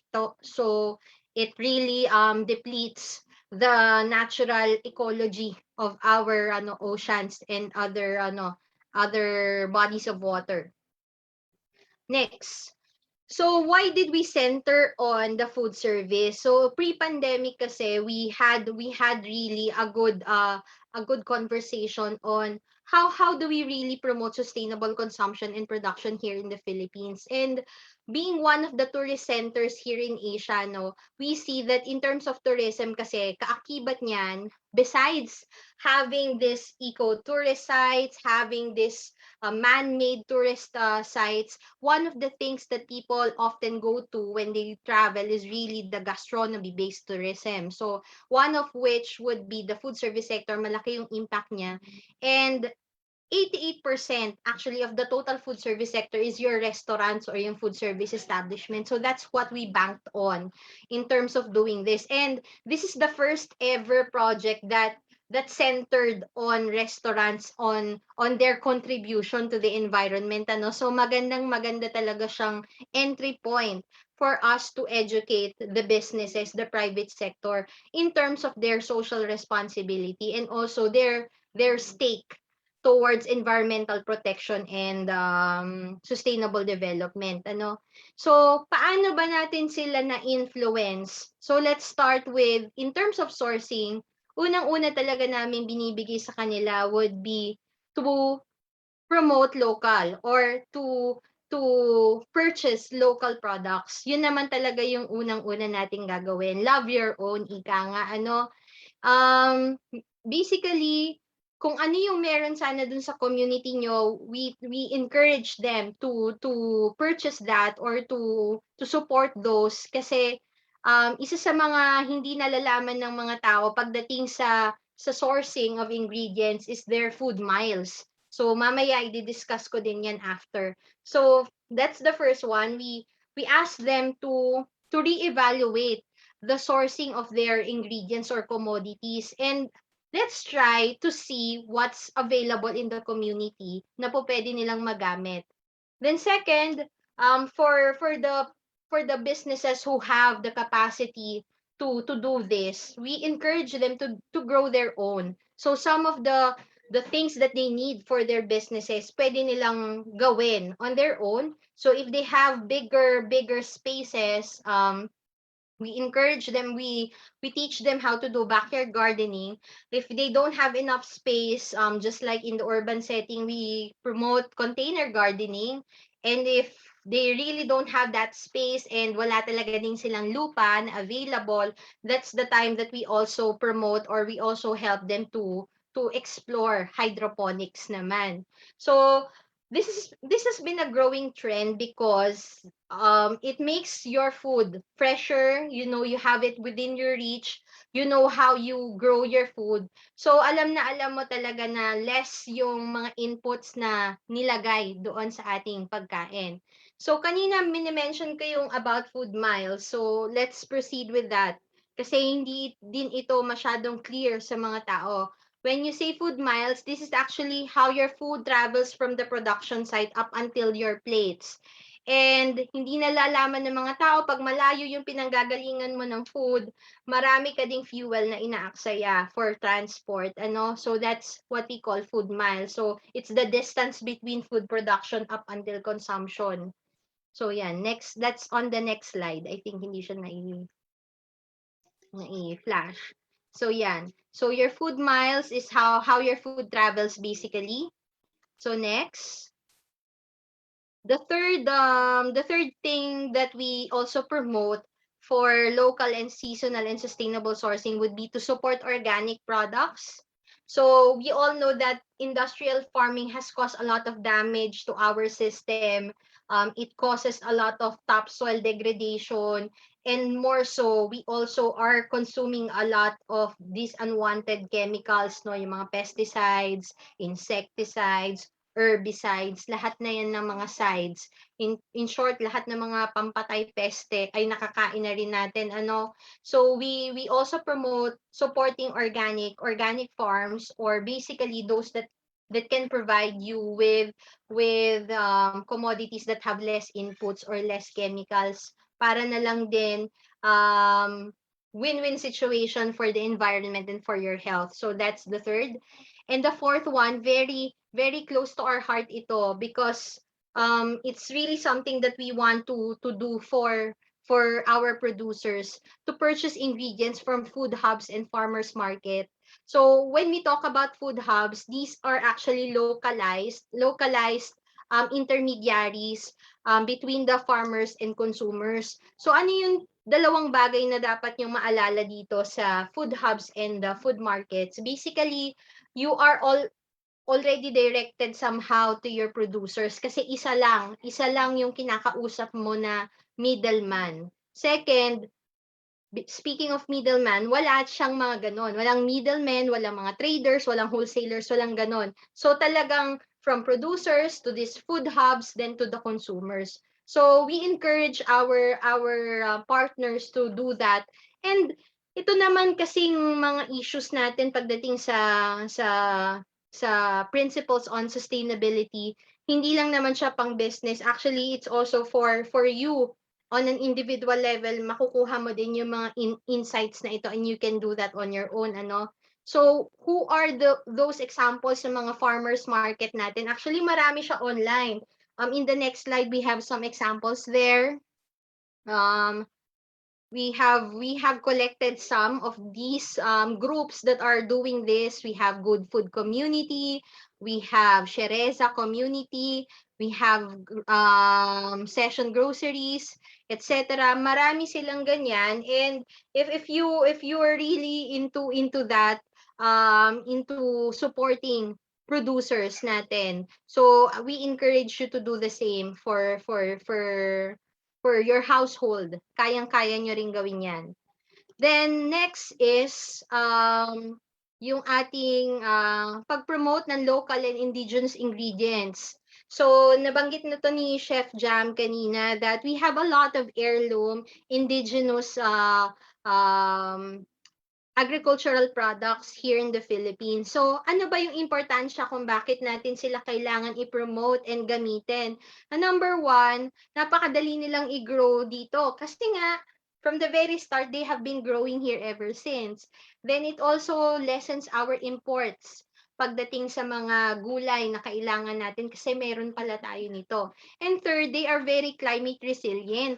So itong mga prutas and mga gulay na ito ay mas na survive nila yung impacts of the climate change pagdating sa mga drought, pagdating sa mga ulan, ganyan, mas madali sila nagsusurvive.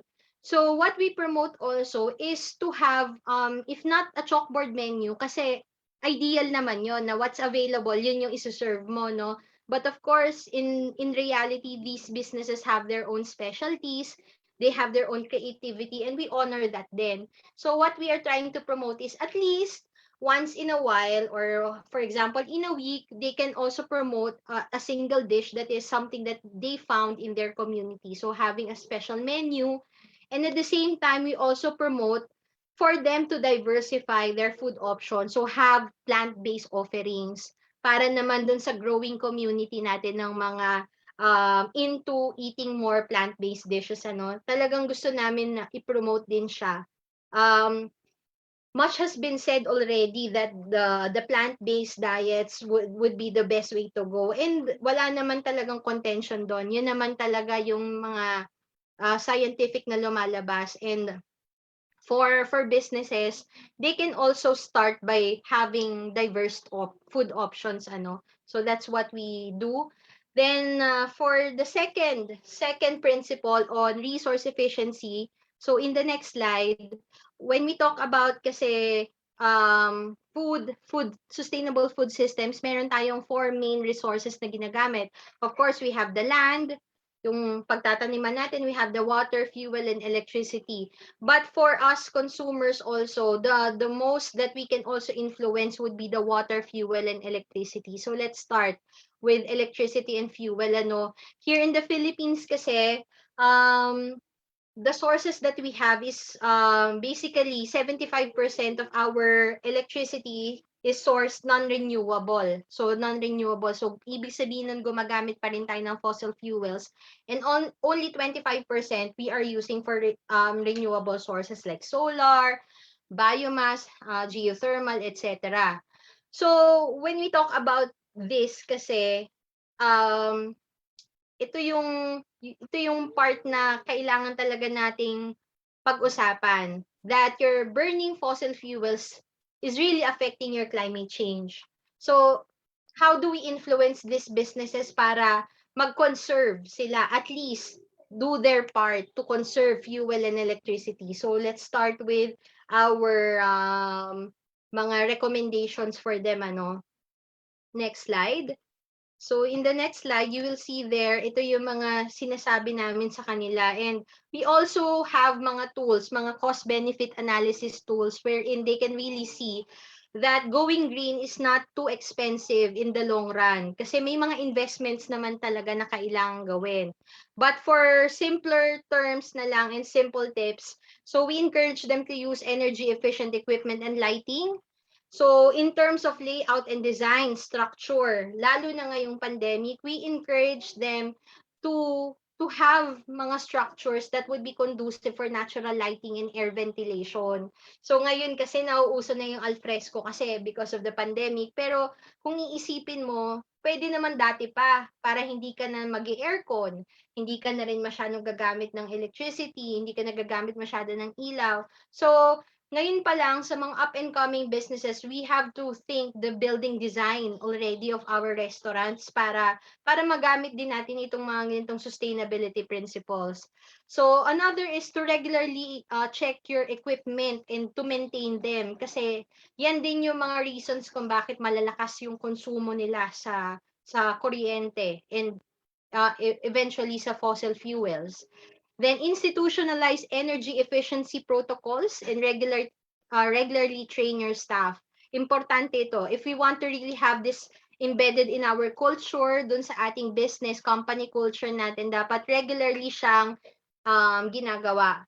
Hindi pwedeng one time lang na magte-training tayo about energy conservation, then that's it. Hindi. So usually regularly kung pwede nga lang monthly, quarterly. So, in-encourage namin yung mga businesses to really invest on human resource training and development. And if you have the capacity to go to renewable, if renewable is doable, go for it. There are some restaurants that we supported already have installed some solar panels for them to somehow lessen their dependency on non-renewable energy. So yan, that's our way to conserve electricity. Then in terms of water naman, essentially your water, you would say that the world is, we are more composed of water, but unfortunately, not all of those water is fresh water na pwede natin siyang magamit. And on an ideal basis, water is really renewable. Renewable siya in a sense na meron tayong water cycle and everything. But the thing is, if we are consuming more than what it can replenish in that water cycle, doon tayo nagkakaproblema. Kaya tayo may mga water crisis eh.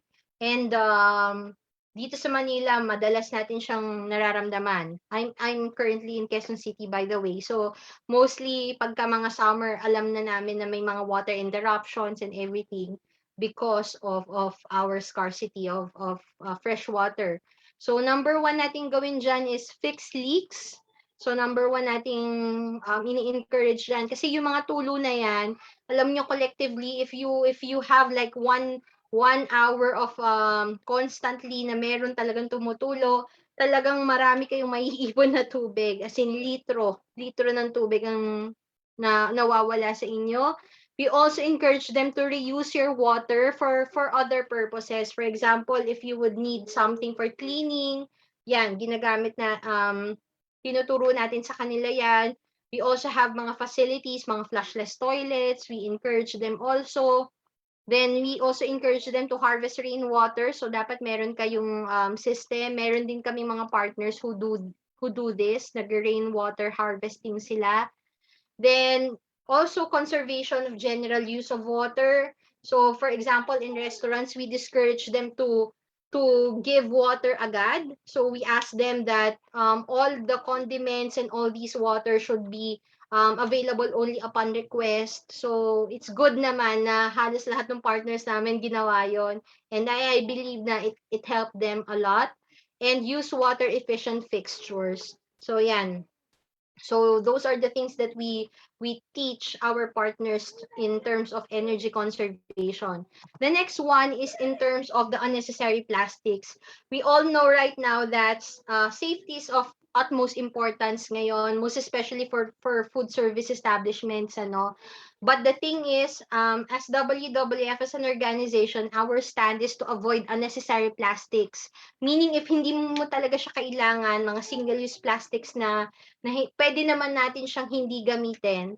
So we encourage na hindi talaga sila gumamit and explore alternatives and be mindful of the 5 R's. So first is to refuse really the use of plastics in the first place kung kaya talaga. The next one is to reduce. If there is the use of plastics, at least ma-reduce natin yung paggamit nun.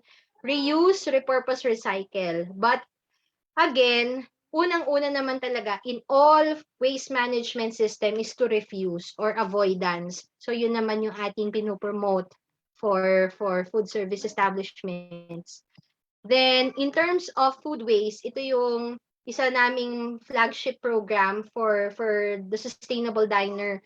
So according to Chef Jam kanina, for the longest time, since 2011, FAO has released that 1/3 of the food that we produce never reaches our plates. Matagal, talagang yun naman yung ating existing data, no?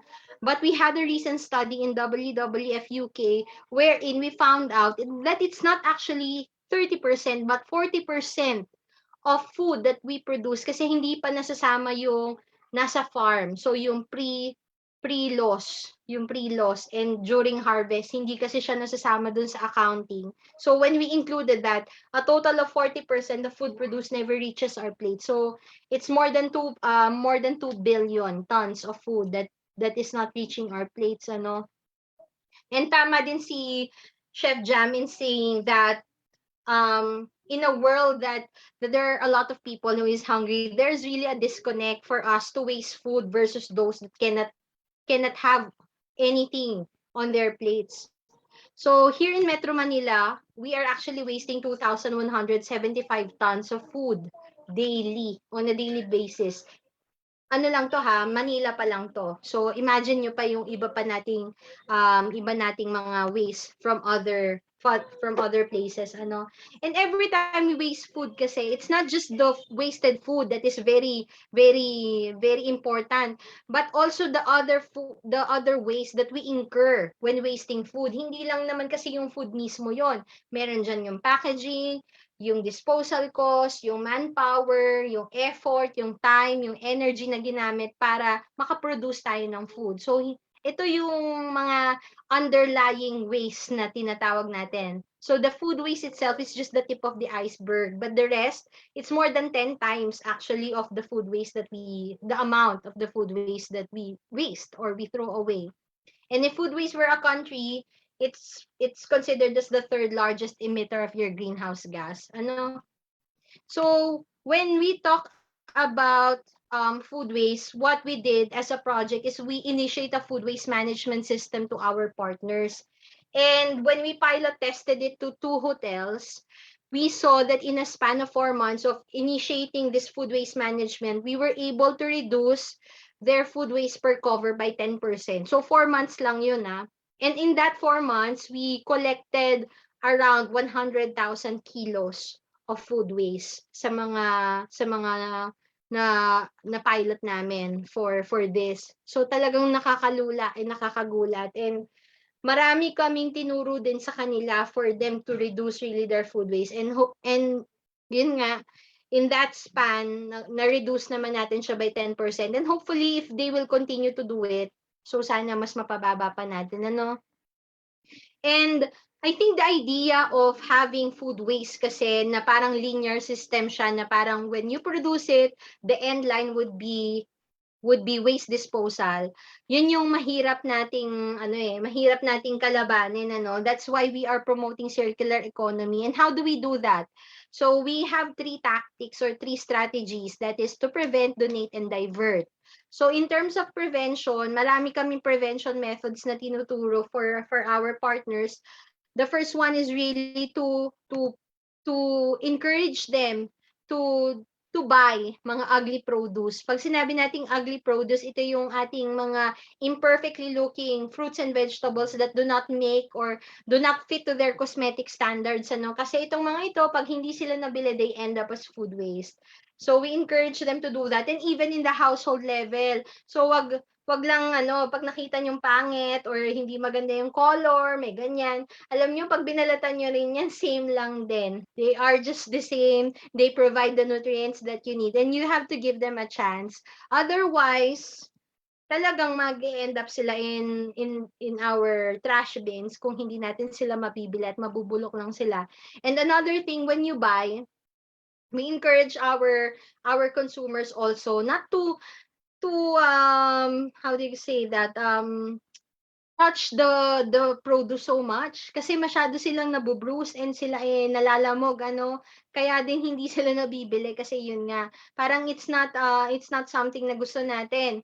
And it's also a respect for others who would want to buy. So sana ganon, na parang if you want to inspect, o di-inspect mo lang, pero wag na tayong masyadong pumisil-pisil pa dyan at nasisira yung integrity ng ating mga fruits and vegetables, ano. The second one is to regularly check your storage, and we also really encourage them to promote the FIFO and FEFO rule, yung first in, first out, first expiration, first out. Kasi pag sa mga businesses kasi, usually kapag malakihan, usually na overlook din ito, yung frequent storage check. So we have to educate them again regarding that, yung placing niya sa storage, kailangan, dapat nandito yan sa unahan, yung mga dapat mong unang gamitin, so on and so forth. So yan, kailangan reinforce natin sila. Then the last one would be to know the serving sizes. One of the things kasi na we saw during our pilot test, the reason why a lot of people are wasting food in their plates is masyadong marami, or hindi tama, or masyadong madami yung portion sizes. And in buffets din, wala tayong masyadong parang check and control. Kuha lang ng kuha, ano. So we encourage them to reevaluate their portion sizes para less yung food waste nila. Then the next one is to share excess food. If you have food surplus, so it's not really food waste but food surplus, yung hindi nyo na nabenta, 'di ba nagbebenta sila ng mga discounted items kapag ka malapit na siyang ma-expire or malapit na siyang kumbaga within the day dapat ma-consume. Pag meron pa ring natitira doon, we encourage them to do food donation because here in the Philippines we have the Food Donation Act of 2009 that encourages not only businesses but also other people to share their food and to donate them for charitable purposes. And last but not the least, if we really have unavoidable food waste na meron tayo mga diversion methods na tinuturo din sa kanila. The first one is to create your garden. So itong mga food scraps, itong mga seeds natin na nakukuha natin from our vegetables and fruits, you can actually save them to start your own garden. And another way for you to do that is to do composting. But for urban setting kasi, composting is very challenging, lalo na kung wala kang space, you don't know how to do it, you are afraid of the smell and everything. So we have another project that is known as Soil Meat. So in the next slide, you will see here, Soil Meat is an app that we co-created together with our partner Green Space, wherein here in Metro Manila, you're able to subscribe to their service for them to compost and collect your food waste. So kayo, matuturuan kayo mag-compost using the bucket and the Bukashi brand, and afterwards, Green Space will be collecting it for you. So we have an app. It's available on iOS and Google Play. So you can check that out kung ayaw nyo munang mag-subscribe or if you're just curious on what we can offer. So we are encouraging you to be soil mates. So we encourage you to be land healers instead of land fillers, and these are the things that we want to do for the food service sector and also for the households. Now that we are in this pandemic and that we are somehow we should launch already our sustainability journey para hindi na maulit itong pandemic na ito kasi it's really related to our environment kung bakit tayo meron ganito ngayon, ano. So in simple terms, what's in it for us? Pag tinatanong kami ng mga business partners natin, what's in it for us? So we are just giving them this three main idea. If you are going on your sustainability journey or you will be operating sustainably, you have more resources to enjoy, you are producing less emissions, and that is more savings for your restaurants. So as a key takeaway for this event, I would like to say that food really matters. Food is power, food is life. Collectively, we can create a difference, and it all starts within. So thank you very much. And if you want to know more about our project and other projects of WWF, you can check on our website and our social media accounts. Thank you very much, and happy World Food Day to everyone.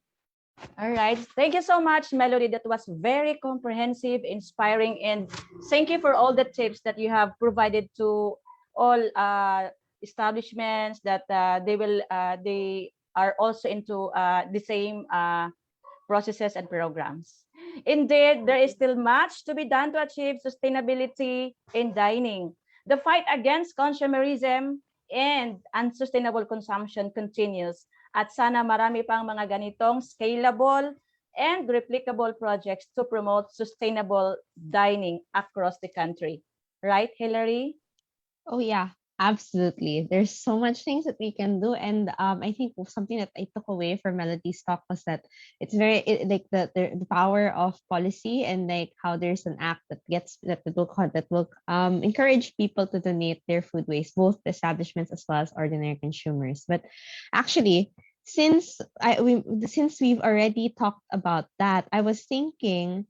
Oh wait, sorry. There is a question from an online viewer before we proceed.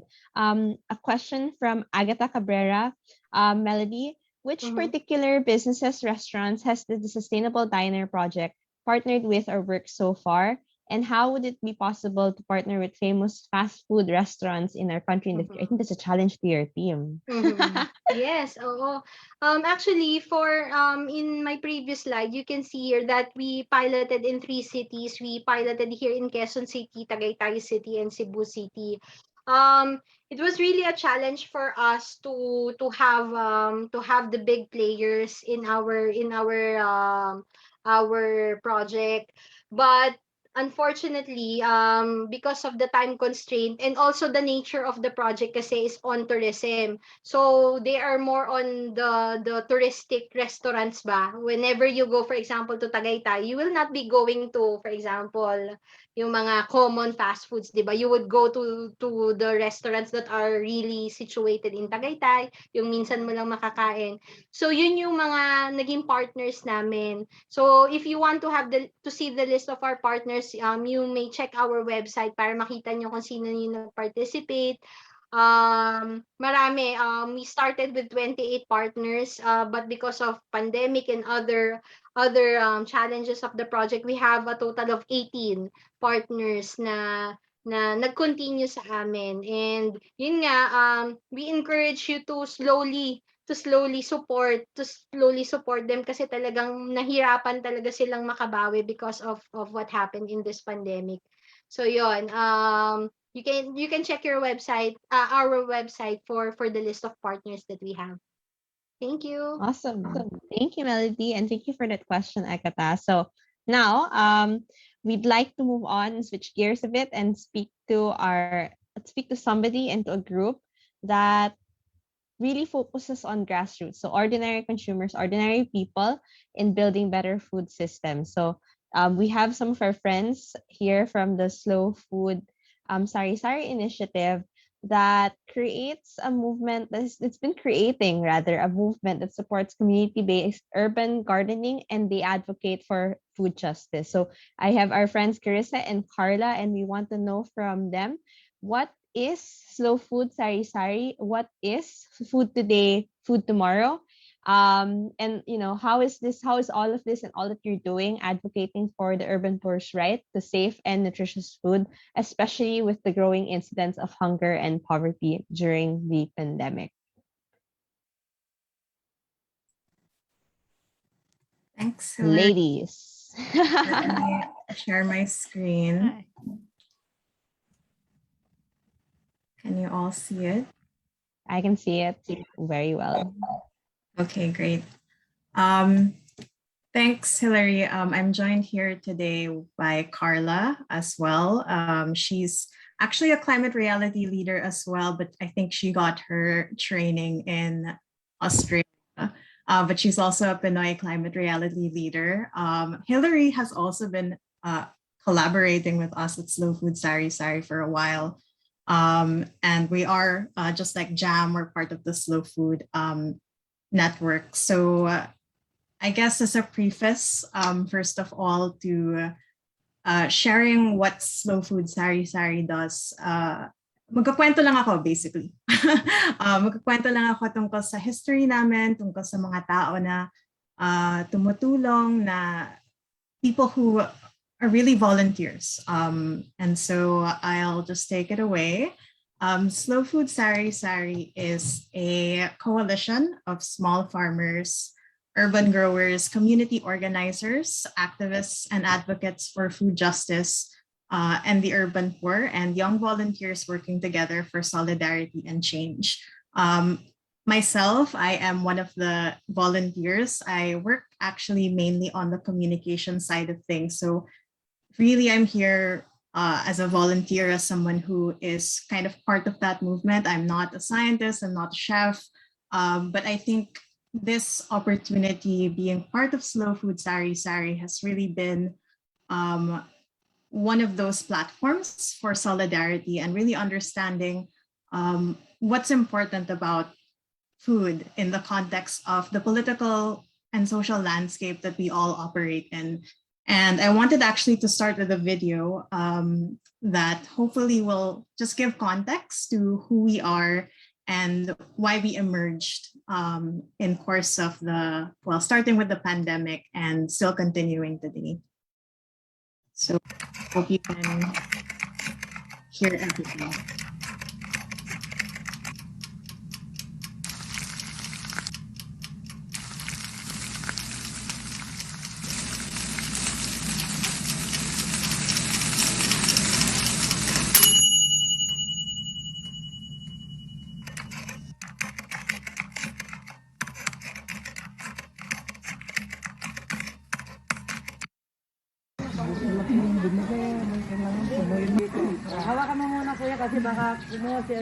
Ang tawag namin dati sa kanya, Lingap Maralita, nagta-turn over po ng mga organic na mga prutas at gulay at bigas, no, sa mga iba't ibang community dahil nga kulang na kulang dati yung yung fresh na ingredients na ayuda, no? Noon kailangan pala kasi ng ating mga katawan. So, yun po regularly, no, for 4 months nagbibigay po ang mga magsasaka. Binibili po namin yung mga donasyon, tapos tina-turn over sa community. Tapos nagkaroon ng community kitchens, yung mga kusinang bayan, no, para magtulong-tulong ang bawat isa, no? Hindi naman siya last day, pwede pa naman tayo mag-continue. Ang agro kasi, organic ang pagtatanim at walang halong chemical. Matututunan natin magtanim na walang kahit anong chemical na hinahalo. Yun yung natutunan natin. Natutunan natin kung paano gumawa ng pataba.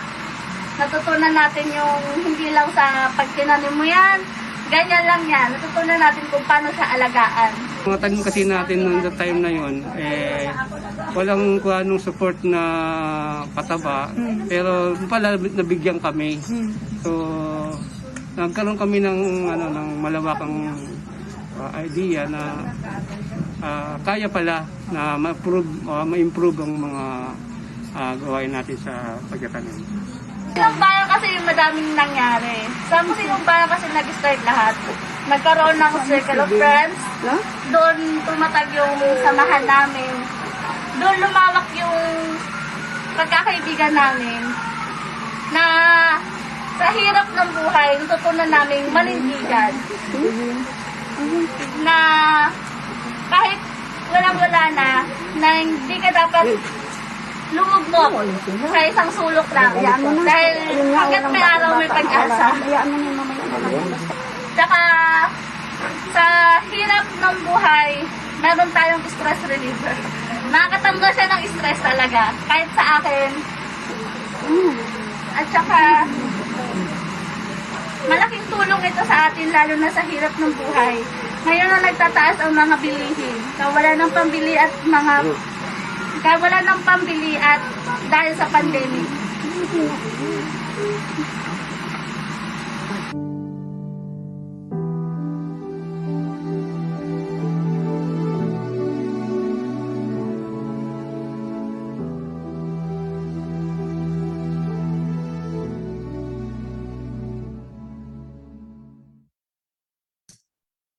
Okay.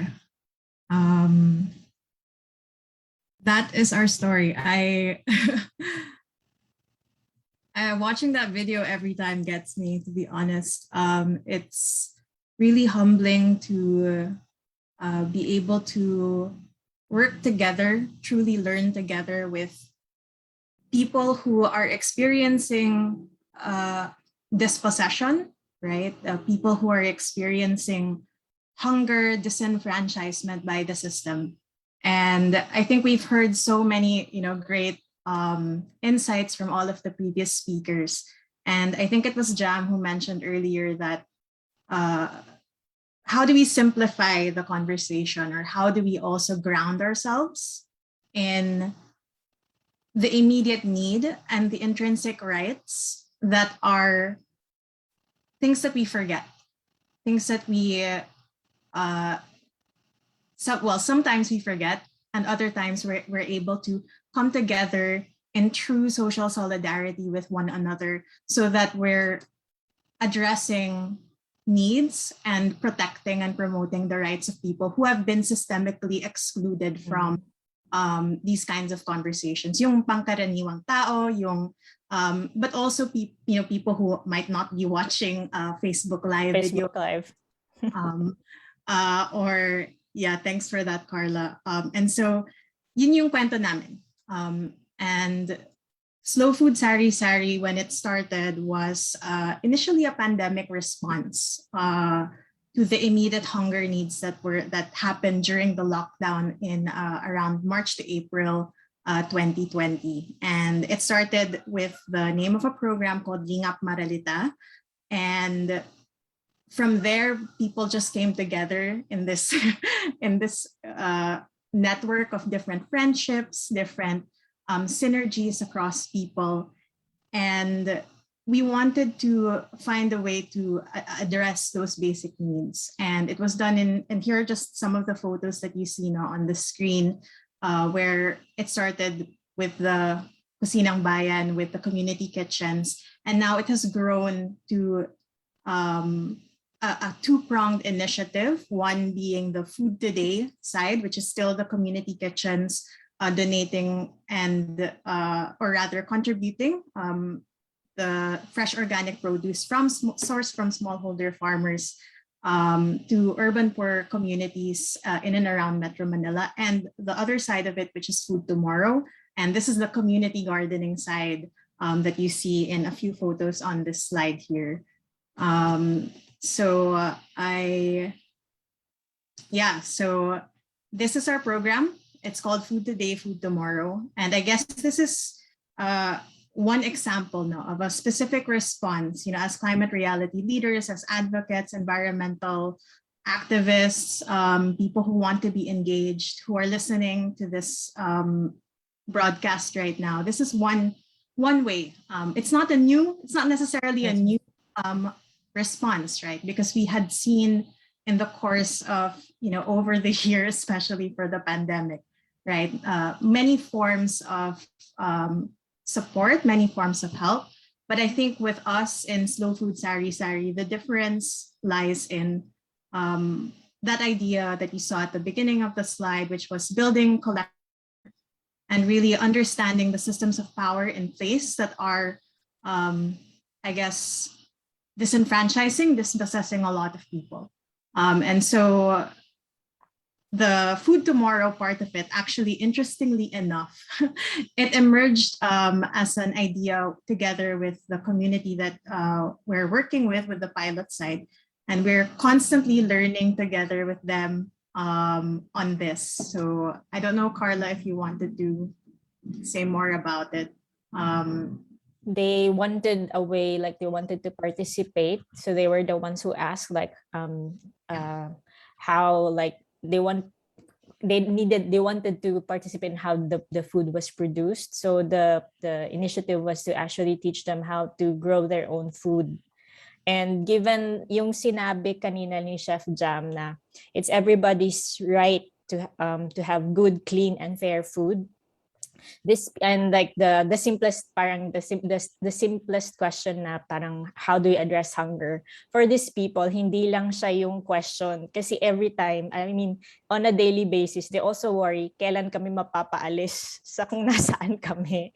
So parang we've worked with some of the farmers that we've worked with, they have, during the time that they've started the gardens na tumubo na siya ganyan, yung iba napapaalis sila kung nasaan sila, so they have to rebuild. Tapos yung iba so like what makes this project really different, I guess, is every person that we work with gusto nilang magkaroon ng may hindi sila helpless, parang they actually want to do something about their situation, and they actually sought actively nagpa-participate sila, parang tatanong sila, paano ba namin i-address yung ganitong peste, ganyan, or ito yung, ito yung itsura ng dahon, anong gagawin namin. So we also work with agriculturists na nagbibigay ng advice sa community. So all of this happening while naka-lockdown, so lahat nasa chat lang. So hindi siya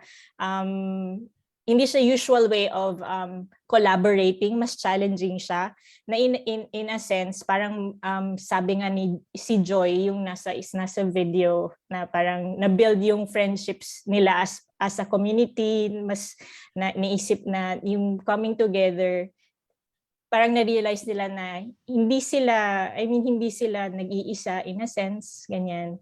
Yun. Thanks, Carla. So that's our first site. So we want to, make community gardens as common as Sari-Sari stores. Hence our name, our longer name, been shortened now to Slow Food Sari-Sari. Sorry. And we're focused on Quezon City as a member of the global grassroots network of slow food.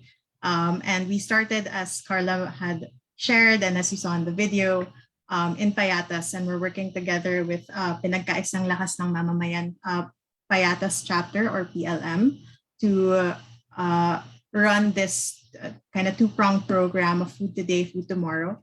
And in the past few months, we've done the replication site in Bagong Silangan, Quezon City, together with Kalikasan at Komunidad, which is another local organization. So what do we do? And what do we stand for? As Carla was saying, we work together with urban poor communities through agrobiodiverse food gardens. And really working together with them is, I guess, one of the operative words, that they're really involved. They are as much part of the co-creating and the co-shaping as myself or Carla. And we also want to show agroecology as well as mutual aid as paths to food sovereignty and building people's collective power. And I guess the point I'm also trying to drive at is food is very political, and it's also a form of political participation in something. And lastly, as you see on the slide, we also provide a platform for solidarity with the urban poor in protecting and promoting the right to good, clean, and fair food. Carla, want to add something? Yes. Parang nasabi ko na yata lahat.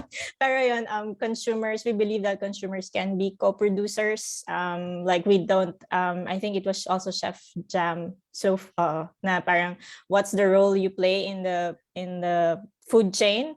So I guess in this instance, the communities that are working with us they're not just consumers. They actually co-produce and they want to do more. Like so tayo may privilege, we have the privilege na pag-uusapan natin yung mga bagay na ganito, pero sa kanila parang hindi ko alam kung si Chef Jam din ba nagsabi na merong oo nga parang siya ba nagsabi na importante na we share what we know with people who don't. So parang kasi parang 'di ba dapat sama-sama tayo, walang iwanan as a society, kasi we're only a reflection as the Filipino community is only a reflection of like kung anong itsura ng ating yung nasa laylayan. Sorry, kailangan kong gamitin yung term. Ayun.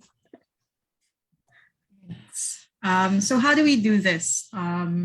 So Food Today, Food Tomorrow, we call ourselves a community of practice, and a community of practice is I guess just a nice way of saying that we regularly interact with each other. We're all voluntarily working on this.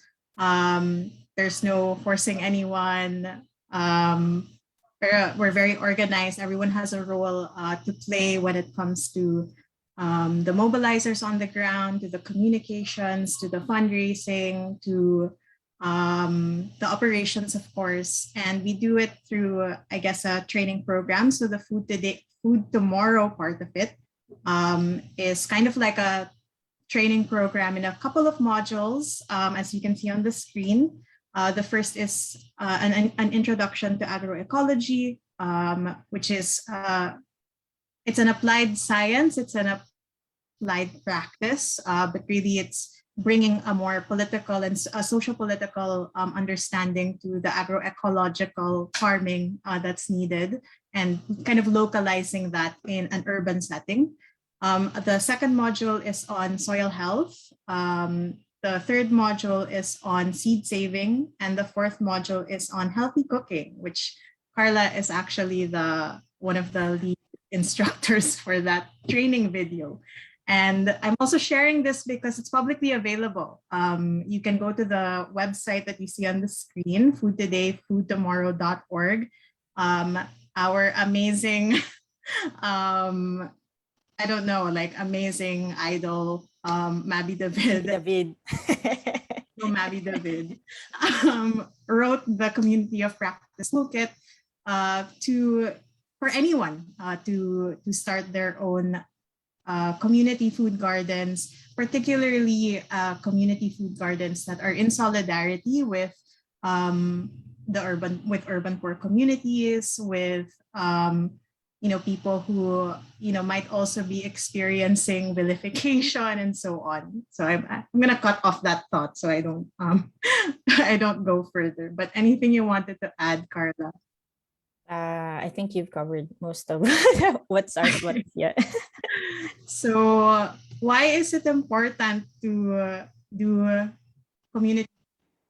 I'll let this video give that.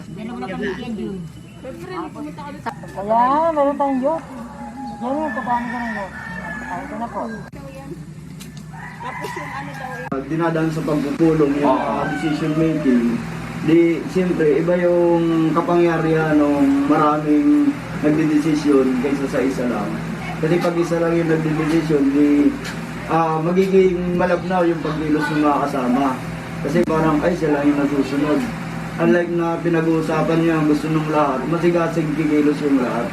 Masigasig na gagampan ng mga gawain. Sa kasalukuyan is matugunan lahat ng issue. Hindi lang kada individuals or anumang klaseng issue. Actually sa pagkain, sa tirahan, sa trabaho. Lahat pong issue bali kailangan ng pinagnanan. So yun po yung primary na problema ng masa sa kasalukuyan. Tugunan yung mga kailangan nila at kasolusyonan yung rest. Okay. Kasi anong mangyayari kung hindi action nila? Magugutom po, walang mangyayari. Sino makikilos kung hindi tayo kikilos? Okay. Okay. So, ang naging question sa akin sa invitation to speak, why is it important? It's I guess in the form of a provocation, right? Sinong kikilos kung hindi tayo kikilos? At yung community garden in and of itself, as I think we've also seen in many other forms of reshaping common sources, common resources, and practices, from community pantries to community libraries to community things. The community garden is also that political space where you can participate. And food, of course, has joy, right? Like it's in stories, in history, in heritage. We were hearing a lot about heirloom and indigenous knowledges earlier, and I guess one of the questions that was also posed was how can we, in what ways can we support? In what ways can you support us with Sari-Sari? It's through, I guess, one thing you can see on the screen, we have a cookbook called Makisawsaw Recipes and Ideas Community Gardens Edition. So it's a collection of over 70 recipes, plant-based recipes from various chefs, including Jordi Navarra of Toyo Eatery, Chela Gonzalez. Some of the urban poor growers also shared their own recipes with us to include in the book. Carla has many recipes here, and it's actually a follow-up to an action of solidarity as well to a first inaugural Makisawsaw book, which are both published by Gandala Press. You can pre-order the book and learn more about it on Slow Food Sari-Sari's Facebook and Instagram, and it really wants to advance solidarity with the urban poor and smallholder farmers during these times of precarity and hunger. A community garden I remember it was one of our also one of our founding members, si Tay. Shout out to Tay. You can see how collective this all is. Like, these are not, my ideas, right? These are a collection of seeds that we are kind of bringing together because we've been working together so closely for so long. And it was him that I think said that we're not just doing this to like garden, right? Like, okay naman to be a plantito and plantita, but there are sites of refusal, of resistance to a system that isn't working for us anymore. And that's it. That's it. And we hope you can support the book. It's available for pre-order. And Carla, do you have anything else mentioning also, like we also work with Green Space, so we have this program with Brand Aid. Brand Aid. So it's the gardens use compost, so natural fertilizer. So we're working with Green Space in that. You can find the details on their website naman on about Brand Aid. Thank you. Awesome. Thank you, Carla and Carissa. I'm sure a lot of viewers like really want, and I think it's a really bold and ambitious vision to want urban gardens to be as common as Sari-Sari stores. I'm sure the viewers resonated with that. So thanks both of you for sharing these stories of solidarity and what we can do to uplift the lives of everyone and not just a few. I think what you guys have done is like it's been really inspiring, and I think it's hopeful. The urban gardens is really a sign that we can all come together and make the system. If the system doesn't work, we can find ways around the system to make things work for everybody, and that's great. And you really harness the spirit of collective action and community building. And I'm sure everyone has learned a lot from you today. How about you, Marisol? Don't you think this was really inspiring?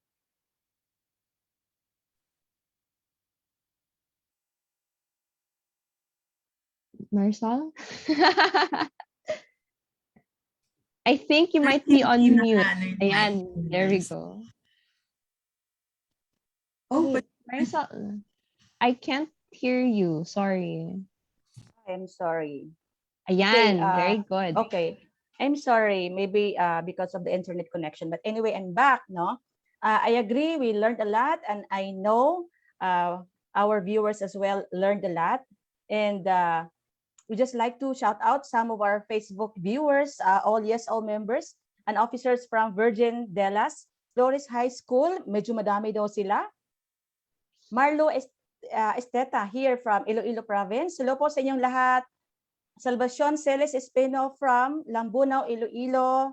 Andres Bestres, Terview, watching from Nara, Palawan. Hello po.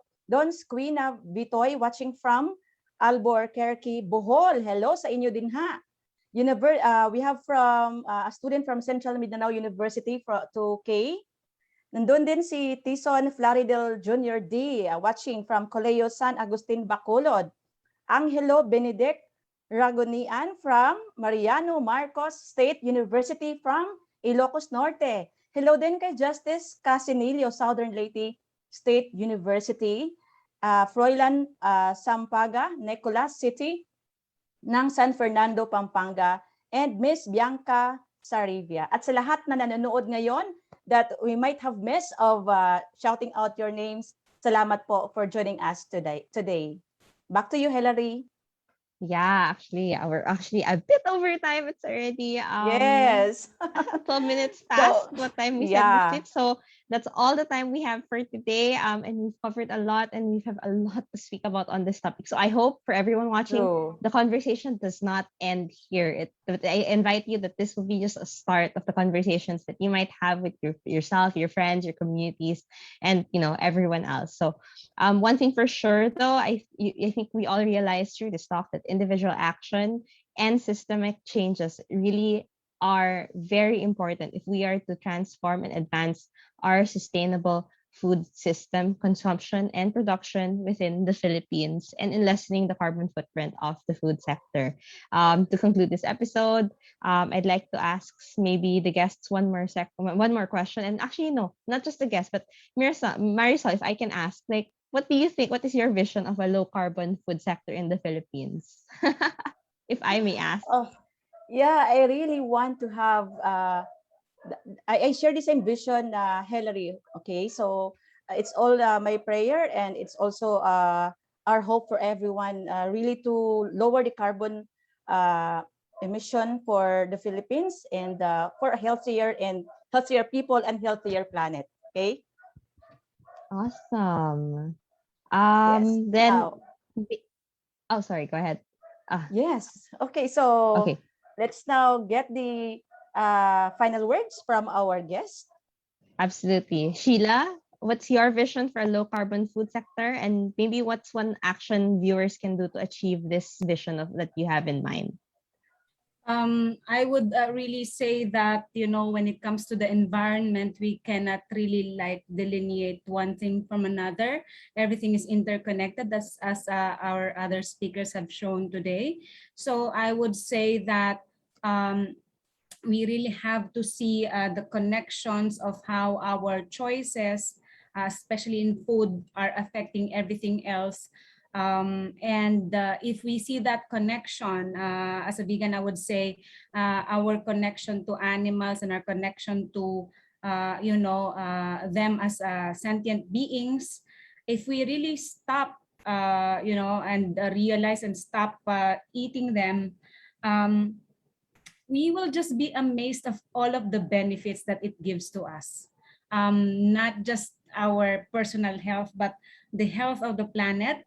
Ang dami-dami talagang benefits. So I hope that we would see that, and that will definitely lower the carbon emissions of the food sector in the Philippines, because as we have seen in the numbers that everybody has shown today, grabe ang contribution ng industrial animal agriculture. So I do hope na mabawasan yan. All right. Thanks, Sheila. So from what I'm hearing, it's like it's all of us trying to adopt more plant-based diets to really reduce our carbon footprint. Thanks for that. How about you, Chef Jam? What's your vision for a low carbon food sector? And maybe we can be a little brief just so we don't have all of the audience still on the call after past our time. Well, just remember 3 things: good, clean, and fair food. Yun lang. Yun ang pinaka-importante sa lahat. Okay. Wow. And what's one small action people on the call can do to build towards that vision? Those 3 things. Well, doon sa mga nag-attend ng discussion this afternoon, alamin nyo kung ano yung calling nyo, kung ano yung malapit sa puso ninyo, anong advocacy, food man yan, become a climate or advocate or environmentalist. Piliin nyo ang isang bagay na malapit sa inyong puso and do it. Don't wait for tomorrow. Okay. All right, that's really inspiring and very actionable. Thank you, Chef Jam. Melody, how about you? Yeah, so for your last question, I envision a country that is run by present and future leaders who will prioritize human capital. And that being said, it would be more on having food for all and education for all, and for businesses to promote green market, and for the consumers to support those.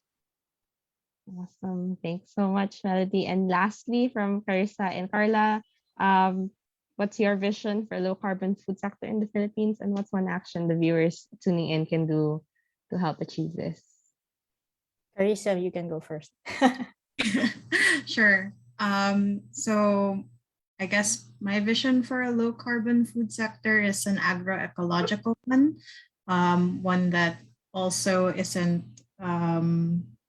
captured and co-opted by industrial systems, as Sheila was mentioning earlier, and that inevitably is low carbon, right, and addresses those parts of the whole crises that we're facing. What about you, Carl? Mine's like in addition to that, it's a compassionate and inclusive one. And if there's one action, maybe like if you can't go vegan, there's a study that if everybody just reduce their meat and dairy consumption by 50%, we'll get there by 2050. But that's if everybody. Also, like, don't hate your vegan friends. They're doing something good for the planet. I love that. Marisol, maybe last final thoughts. Yes. Okay. Grabe yung last words, no? Don't hate vegans. I Maraming know, don't hate salamat your vegan to friends. yes. Maraming salamat to all our guests for your insightful closing messages. We all share your vision, and we can only turn that vision into a reality by choosing the right food and the right way of making food. Our choices matter at home, at the food establishments we eat in, and the restaurants we run, at our gardens and our farms. Moreover, our choices matter in the next election. Please register to vote, and together, let us vote for leaders who will care about things that we talk about here: sustainable and low carbon food systems, equitable access to clean and nutritious food for all, and many, many more. Absolutely, Marisol. I couldn't agree more. We are in the most critical decade for climate action and sustainability, and our country really needs leaders that can take us through this critical moment. And let's make sure that our country won't be left behind in the global low carbon transition that is now underway all over the world. So, on this note, and I think we'll close here. I want to thank everyone who's tuned in for joining us today. Thank you to our speakers, to our panel for a lively and insightful discussion. We are the Climate Reality Project Philippines, and we're grateful for your continuous support. We have on the screen a list of our partners for today's episode. And to keep up with us, please join our community and by following our social media accounts at Climate Reality PH on Instagram and at Climate Real PH on Twitter. You can also visit the socials of our guest organizations, which we see here on the screen. For those of you, so thanks again. And for those of you who would like a certificate of participation, I think we mentioned earlier, please a comment on the chat, and please don't forget to answer our feedback form, which we'll see in the comment section below. Again, thank you, Hilary, for joining with me today. Thank you, everyone. This has been the Klimatotohanan, a webcast organized and led by climate reality leaders to tackle the urgent climate issues of today and tomorrow. Why Klimatotohanan? Because we need real talk and real actions on the climate crisis. Thank you once again for tuning in, and see you next month for our next episode. Maayong gabi sa tanan. Magandang gabi sa ating lahat. Thanks everyone, and have a good evening.